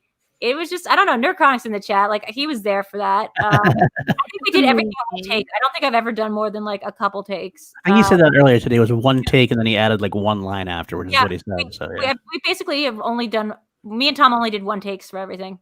That's like, great. What was the point of doing it more than once? Like then I don't remember what I said. I'm not good at memorization. That's amazing. All right, perfect. Another question, I think it's mostly for all of us. So what's y'all's excuse for not doing video karaoke? Okay. Wow. I said earlier, my computer, my laptop, it's like honestly, y'all, it's either from 2004 or 2014. Can't remember. Does not support Twitch Sings. I just got a brand new computer. That's my whole thing. I can put Twitch Sings on this, and Drew, I will be there in your next karaoke. And here's the thing you need to know about Twitch Sings: you will never appear on camera. Only the host appears on camera. The audience, like the other singers, never do. You're going to be an avatar. So like if you're worried about like being like showing up and like singing in front of a crowd, you won't be. Like it's going to be your doppel. It's going to be like that Black Mirror episode, but like fun. But really fun. I will make it at some point. Actually, I'm usually there watching. I do watch. A lot of times I work. I work overnight, so it's hard for me to do because I work overnight a lot of time. On Sunday, Mondays are my only nights off. So occasionally, if I get a day off, I can get my wife to go sleep over somewhere else. I'll wail and I'll rock some Queen hardcore for you. Well, what's cool about it is also you can record it when you're not online. You can just record it and then upload like the first half of duet videos, and then just watch. And then other people can like I could finish off a song that you started. Okay. And we can like do that live. It would seem like it's live. You can't do that live, but you can pre-record one or the second part. It's the best thing. I've met so many friends this way. Like there's this chick, Melissa Sings, who's like this awesome performer who's huge on there. And then like, turns out I got her to show up for like last week's. And then turns out she's really into wrestling. She's really into movie trivia. Like, I don't know what to say, except like, this is like made me really good friends so far. That's awesome. I'm not going to say that VideoDrew is a gold mine, but VideoDrew might be a gold mine. Perfect. Yeah, might be a pyrite mine at the very least. All right. Next question. Worst Spielberg movie. Please don't say Hook. It's my favorite movie ever. I'd say 1941. All right. Hook's the best Spielberg movie. Are you guys crazy?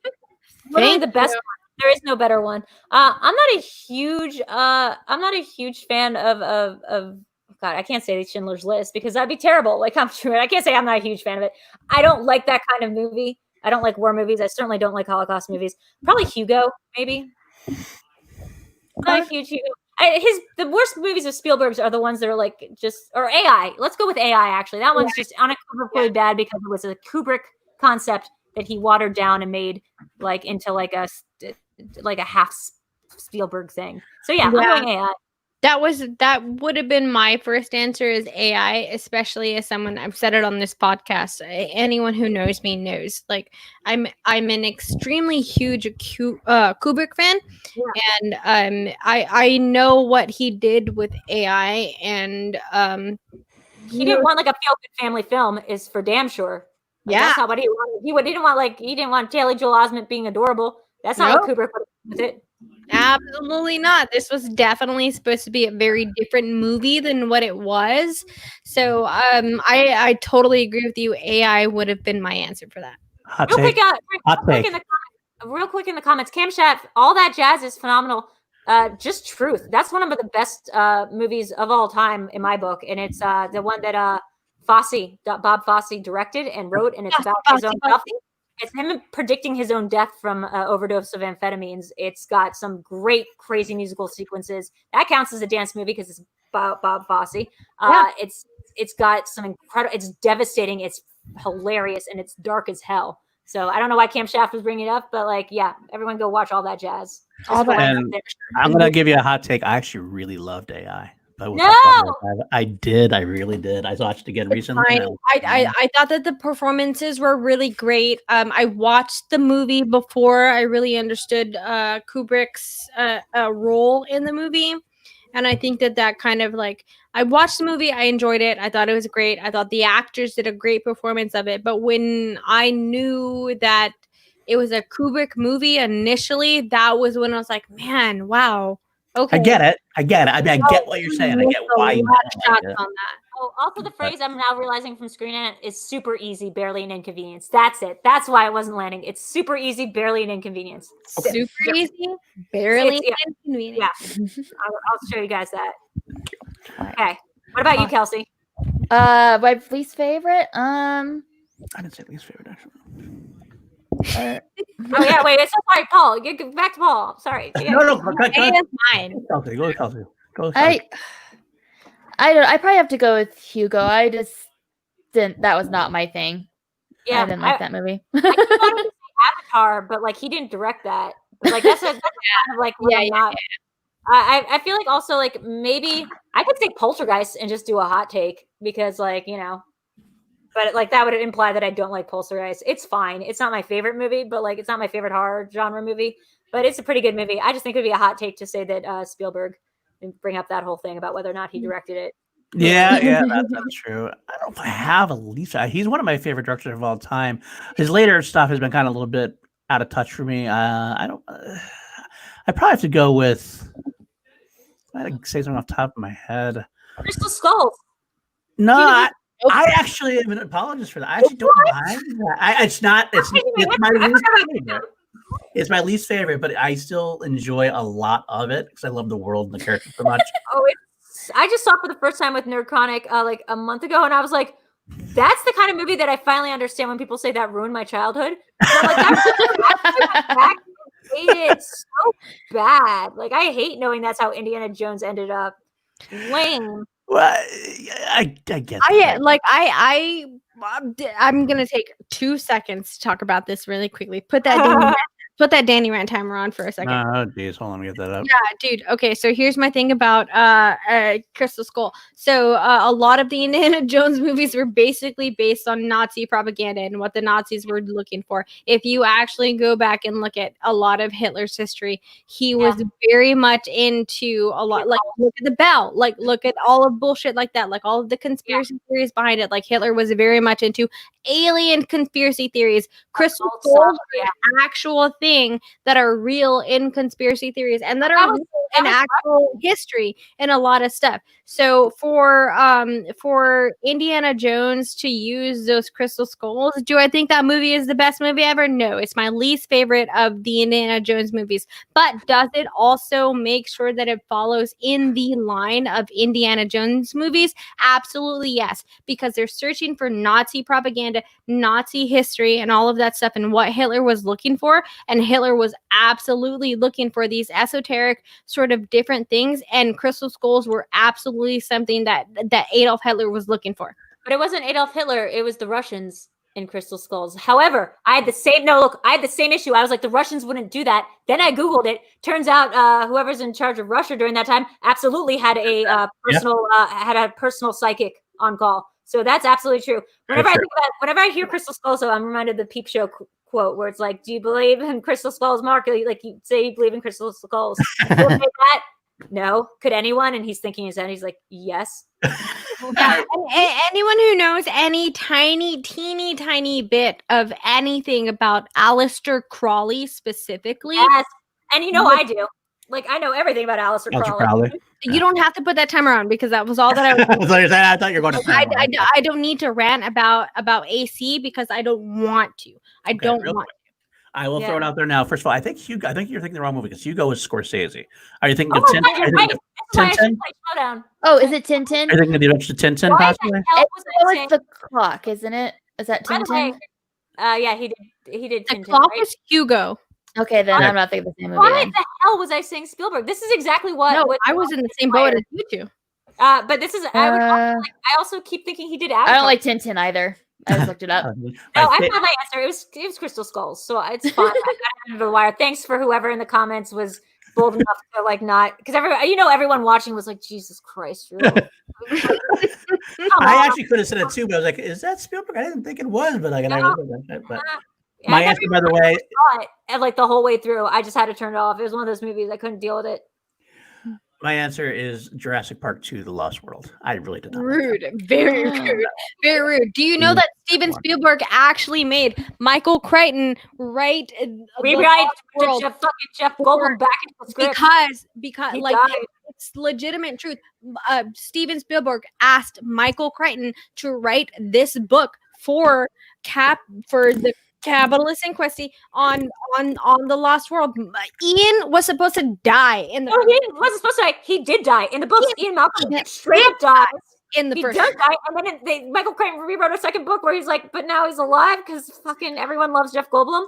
Because Jeff Goldblum was the only person who agreed to come back for the second movie. Y'all, watch the book is coming out soon. Let me talk shit about it. He's my hero. Go ahead. I have a thing about Spielberg too. So, okay, my dad's a paleontologist. No way.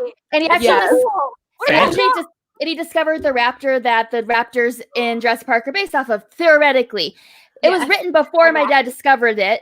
There was never a raptor that big in existence at all at that point. My dad discovered the Utahraptor, and then Spielberg said, I knew it was coming, so I was just predicting science. And so my dad has this big, anti-Spielberg opinions. I saw it 12 times in theaters. I was obsessed with Ian Malcolm. In retrospect, I do not like his inclusion in the movie because in what fucking reality is the mathematician someone you bring for a park opening? Why not someone who tests roller coasters? Why not someone who you're bringing people that can that understand the paleontology of these animals? You have and you have a game warden and you have the lawyer for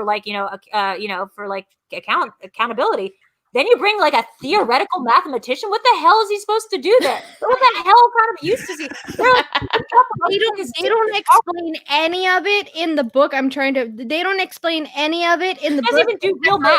Except for these specific things, there are plenty of these random specific math notes inside of it's not what happens. You know what that is? That is the only way that makes sense to me is the idea that is the kind of whimsical nonsense that the guy that created the park would use. That's exactly why that Hammond should not have opened Jurassic Park, because he's like a Willy Wonka type. He's just whimsy. So he's a theoretical mathematician for this park, along with breeding dinosaurs and who knows what we're splicing them with, because B.D. Wong is irresponsible as a human. Right. The B.D. Wong's character is the worst character inside of this whole thing. I love how they turn him evil because they're like B.D. Wong has become famous, so he needs to come back, but there's no accounting for why this guy would be back in this world. He should be in jail. Yes. I can't even explain to anyone how much weird scientific math is inside of this book and what makes this book so much better than the movie. This is one of the weird, it's not weird, but one of the best examples of why the book is better than the movie. There's so much random bullshit. This has turned into a watch the book episode, but also with Goju. I'm so sorry. Kelsey, did you read Red Raptor? Did your dad read Red Raptor? Bob Barker. I know Bob Barker who wrote that. He'd been to my birthday parties as a kid, and Red Raptor is so good, guys. It came out around the time that the Jurassic Park movie dropped. It's from the perspective of a velociraptor. It's straight up just a velociraptor whose mate dies, and it's going around being a velociraptor. It's so good. Yeah. If you ever want to feel what it's like to be a velociraptor, read Red Raptor. And just for reference, also the Lost World has this is how long in the book it takes for scientific references to come through behind it. I have a that too. How much the book is kind of bullshit when it comes to the movies, and also it was just because Steven Spielberg wanted. Crime is a problem for me because my dad is as he's a neuroscientist, and he worked with animals growing up. He worked at the University of Delaware. He would do research testing with monkeys. And God damn it, if I didn't know the world was going to end because of a plague, because my dad kept having to be in quarantine because he would get bit by monkeys around the time that Hot Zone and Outbreak and all these things were coming out. So I would spend my entire childhood absolutely sure that The Stand was more of the Bible than the Bible. I was like, we're all going to die of a plague, and it's going to be my dad's going to be patient zero. So I might believe in The Stand more than I love The Stand. The Bible, because Stephen King is also my favorite author. Is it weird that the first thing that happened when I got out here and I knew, I felt this weird pull? I was like, I should try to Las Vegas. I really want to take a road trip to Las Vegas. And I was like, that's a bad sign. That's not a great sign about who I am as a person. If my instinct when there is a giant plague is maybe take a trip to Vegas with Randall Flagg. That's where all the good guys go. That's where all the fun kids hang. Go to Vegas. All right. Yeah. One thing I see people in the chat actually talking about Raptor Red and stuff. One thing about I just double checked it. It is actually a Utahraptor that's in that book, which is what my dad discovered because there was this whole also controversy that he wrote the book without like letting his dinosaur. I was trying to get at. I was like, I remember there being a deal about the guy who like found the raptor when this book came out. Yeah. There's a thing. That was my dad. Crazy, man. That's crazy. That's awesome. Your dad's my hero. He's pretty cool. He's all right. Yeah, I've seen pictures of Kelsey as a baby Kelsey pictures where she's like breaking down rocks and shit like that. So this is not a lie. Like that's one of my favorite things about favorite little nuggets about Kelsey is that her dad is a paleontologist. I've dug dinosaurs all over the world. It's fun. My dad is a drug scientist who is like the biggest like stoner person who used to make meth and LSD and now works for the government giving grants to people to study meth and LSD. So like I make total sense when you kind of put me in the context of my dad, who's basically a cult leader who loves like pop culture and is also like Walter White. So like, yeah, like I make a lot of sense. At my wedding, there was like a cult that developed around my father. Like a bunch of my friends ended up like following my father into the woods to like listen to him talk about like Alan Moore for an hour. I don't know. Yeah, my dad is the extremely Mexican person who is sitting in the middle of the room, not in the middle of everyone, but like the middle outside of the room, just judging everyone, kind of silently talking shit. But the life of the party. Yeah, I love those people. By the way, that's Vinny, that's Tom, the people that are, and that's Nerd Chronic too. The people that lay in the cut, super quiet. And don't let the world know what national treasures they are. And I feel like they are doing a disservice. So, like, what? I have to get to know you you have a great personality. That's yeah. So I know who to be friends with. Like, why would you withhold that from me? Like, why am I the only person who knows that my dad is as funny as he is? Look, why? Look, it's not like no one knows Nerd Chronic's like the best, but like to know that he can also do like dead-on impressions of anybody, like everybody, and that he has these quizzes ready to go, and that like he's just low-key like the funniest, like quickest wit like of anyone I've ever met. Like, why is he withholding? It's like rude. It's like a Hannibal Lecter style rude. Like that's just rude of you, Eric. It is rude. We've been here for 2.5 hours. Oh man, almost the plot, almost the length of a Scorsese / Spielberg movie. That's true. Very true. I guarantee you, absolutely 100%. None of us are mad at that. But Kelsey, are there any more questions? There's a few more. Okay. Okay. One of them is from Ryan Payne, which is, what is your favorite bread to bake? Okay, so that's that cheesy bread that you like. It's like that stuff you get at Little Caesars. I haven't baked it yet, but I made a kind of cheesy bread that was more of a loaf, and I think I got the cheesy bread recipe down, so I'm gonna make cheesy bread, and that just sounds like delicious. Like the bread I make is so good, and hats off to like Robert Schaefer, my very first Patreon, who's also like executive chef. Like he's a former executive chef, so like he'll watch me like cook and stuff, and him and Robert Adams from Cinemax was like watching me do a stream once, and they're like, "No, you need the dough. You need it. Like you put it." And I was like, "What's kneading?" They're like yelling at me in all caps in the chat. They're like, "Drew, no, what you're doing is not kneading the dough." Those loaves turned out perfect. So whatever I'm doing right. There you go. Yeah, I may make some bread after this. I don't know. Wow, all right, perfect. And then from AJ Lancaster, he did a Streamlab. Totally off the current topic. Well, this was a while ago, so we're never on topic. But quick thanks to Drew for plugging Tom's Worst Corp Ever podcast. That's the funniest thing I've listened to this year. Oh, God. I told those nights that things were going crazy. Like, it seemed like the world was fucking ending.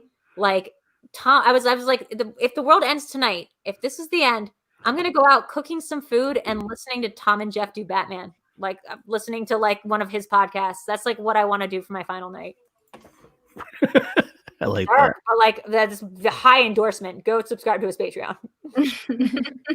All right, perfect. And then we have this one from the French Taunter. Drew, I found your Schmoedown character interesting, so I checked out your shows and found a creator that gives me the courage to be weird. Thank you so much. Looking forward to Video Chronic this week. Oh, can I tell you something? Straight up, after the show last night, I was like, who is the French Taunter? Because he seems to have come out of nowhere. He's really funny. He's like a pretty new fan, but like I was like, I kind of want. I'm gonna have to get him on In the Dark like one of these days because like he's just. I'm curious to know more about this guy or woman. They're just a little. They got this right amount of intrigue. They piqued my interest. I know we had a couple in the that's the end of the Streamlabs and Super Chats, I believe, right, Kels? But I think there were some in the regular chat we probably get to real quick. I know Dean Morgan had one that he threw up there twice, I believe, trying to get it done. If I can find it. Let's see, Just saw it. I'll vamp. I found one from Dean Morgan. There you go. If you could choose a different movie or TV show for your Schmoedown character besides Videodrome, what would it be? Oh, yeah, that's like, oh, wow, that's really hard. Because I'm a TV person. I'm not sure if I made that clear. I'm a TV person more than I'm ever a movie person. So that's, wow, give me a second. Twin Peaks. Oh, wait, sorry. Yeah, Twin Peaks. Duh. I have like 4 David Lynch tattoos. In heaven, everything is fine. Like Twin Peaks is my jam. When it came back, it was amazing. That's where my background's from. I know spoilers, but I am thinking about a way to do a Twin Peaks thing related to Schmoedown pretty soon. Like yeah, walk with me. Absolutely, David Lynch, Twin Peaks. There you go. Sweet. Need the dough. Yeah, I didn't know what that meant. I thought that meant picking it up and like pulling it apart. No. All right. I think that might be it. I think that's it. I've just scrolled through them again, so I think that's it. All right. I'm sorry. No, it's all good. Don't be sorry. Not at all. No. This has been fantastic. Okay, This was a wonderful show. So this is a great segue into the end of the show. Thank you so much to everyone who has been inside of the chat. Drew, thank you so much. I know that we didn't necessarily get to plug a lot of the stuff to the channel really quickly. So, but before we move on to Drew, so Paul, what do we have coming on for Chill for the next couple of weeks? Alright, so we did that one. We did do Sabrina and Koi Andrew. Who are the next two? We do have Schmoebates we should pro though. Schmoebates this week at Wednesday, I believe, right? Wednesday, yes, correct. I believe at the normal time, 7:30 Pacific. I'm pretty sure. Yeah, and we have someone that's in this very chat, Danielle Ramirez, going to be facing the Beast William Bibiani. So that should be a lot of fun. A lot of good Schmoebates. The winner going on to face Ben Bateman in the finals of the Schmoebates tournament. So that's I've decided that I just have to completely go full heel against Bibiani because I want nothing more than to face Ben Bateman for that belt. I would want nothing less in life than to go against Ben Bateman anything. That being said, what do you use to cajole Ben Bateman to come to a show of yours? Like, I guess you guys are Action Army, so that kind of works in your favor. I do work for him. I do blackmail? He owes me a lot.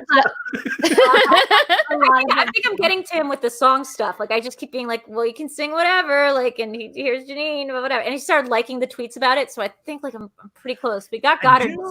I do work with him on stuff as Patreon, so I might be able to sneak in a note. I'm just nudge a bit. Dying to like have him come on and sing it. Like, I'm dying for it. I will definitely push that. Absolutely. Okay. That's, and we'll of course call live as our Sports Center show on Sunday. We're doing that. Are we doing the reactions the new way this week? I think that's the plan, that we're going to try to do reactions a little bit differently, where it's more of we're not just like, hey, this is happening and we're going to say stuff. We're actually going to try to break down like, why was this decision made? Well, oh, they got this question wrong. Let's discuss it and things like that. Actually, we're kind of talking about the match as opposed to just watching it with you. We're not gonna just react like it's not gonna be the first time we've seen. We might watch the match first. We might have seen it before. And then watch it along with you and bring up points. I think it might be a new, different kind of way of reacting because it's been the same old thing for a while. So guess what? I got that 5-pointer in Inner Geekdom. I got Paul's 5-pointer that he missed. Did you?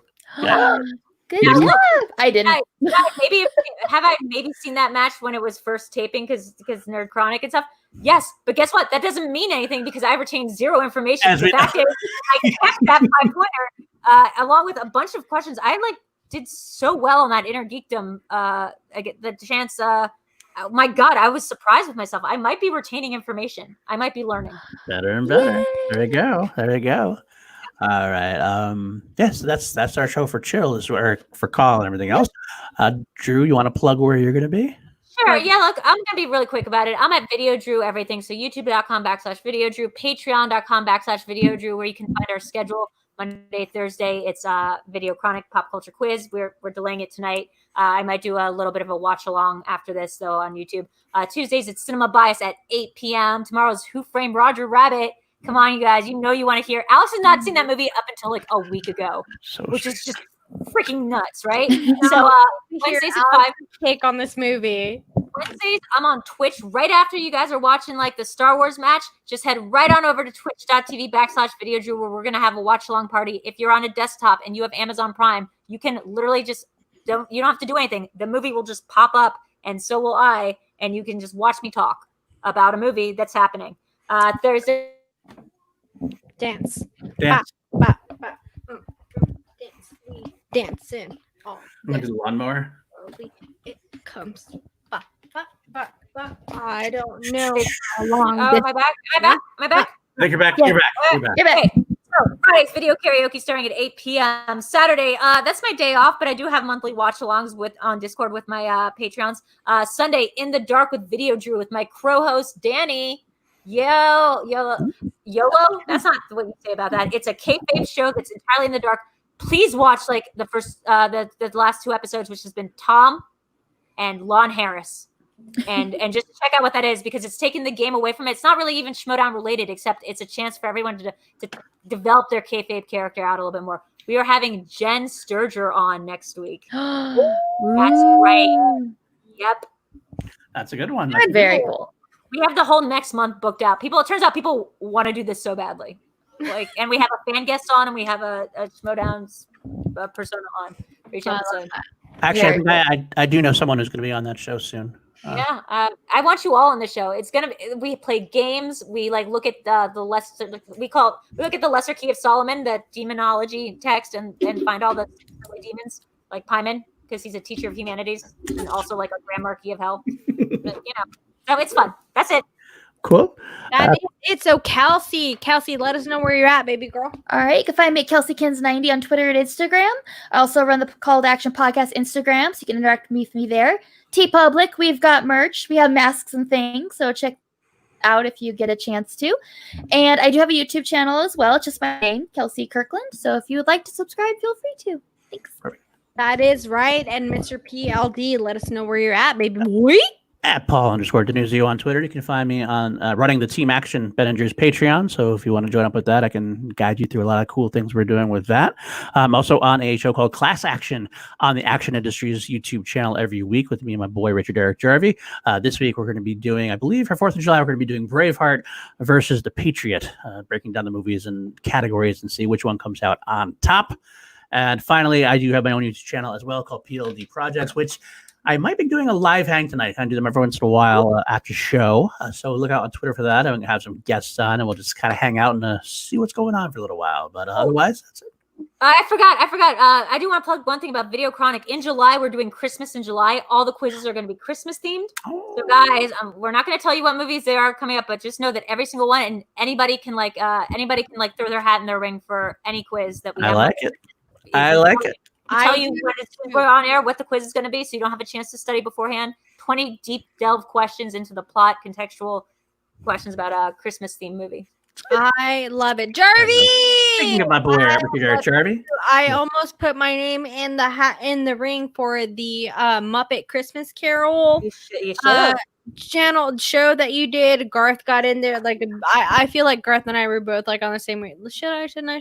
Oh look, nothing will ever be as bad as like first of all, me and Lon both tanked that V for Vendetta quiz. Like the bandit ran away for it. Secondly, nobody will ever be as bad as me answering a Scream 2 question about who starred in like the opening scene. And I was like, this is easy. She's on the poster. Halle Berry. I will never and Janine was like the winner of that game. So like that was the most embarrassing thing that's ever happened, maybe besides Hugo, but Halle Berry's worse. So just come on. You don't have to win. Just come on to play. It's really fun. Lots of fun. Yeah, there you go. That's great, y'all. And you know me. You can find me on Twitter at DannyJoy, DANIEEJOY. You can also find me here every Monday on the Chill to Action show on the Call to Action Network. Thank you so much for everyone who has been inside of the chat.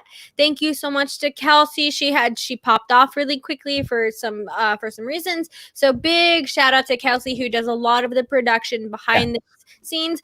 Big shout out to VideoDrew. Thank you so much, Drew, for coming on tonight. This has been a long time in the making. This was my bucket list. I was like, do they not like me? No. I do love you guys so much, and I do consider myself, even though I'm like not really a part of the whole world of what traitor is, whatever. But like, I love the Action Army. You guys are like the OG like fandom. You guys were the ones that first took me in. I love you guys. Absolutely. And the Action Army loves you. I can absolutely guarantee that 100%. So for the Action Army, for everyone on Call to Action, thank you so much to the chat who has chimed in on this Monday night. VideoDrew, again, thank you so much for coming in and hanging out with us. And as always, make sure that you like, comment, and subscribe to this video. Comment after this video has been live, just for that whole algorithm goodness. But as always, from everyone from the Call to Action Network, we love you. And as always, we salute you. Bye. Bye. Bye.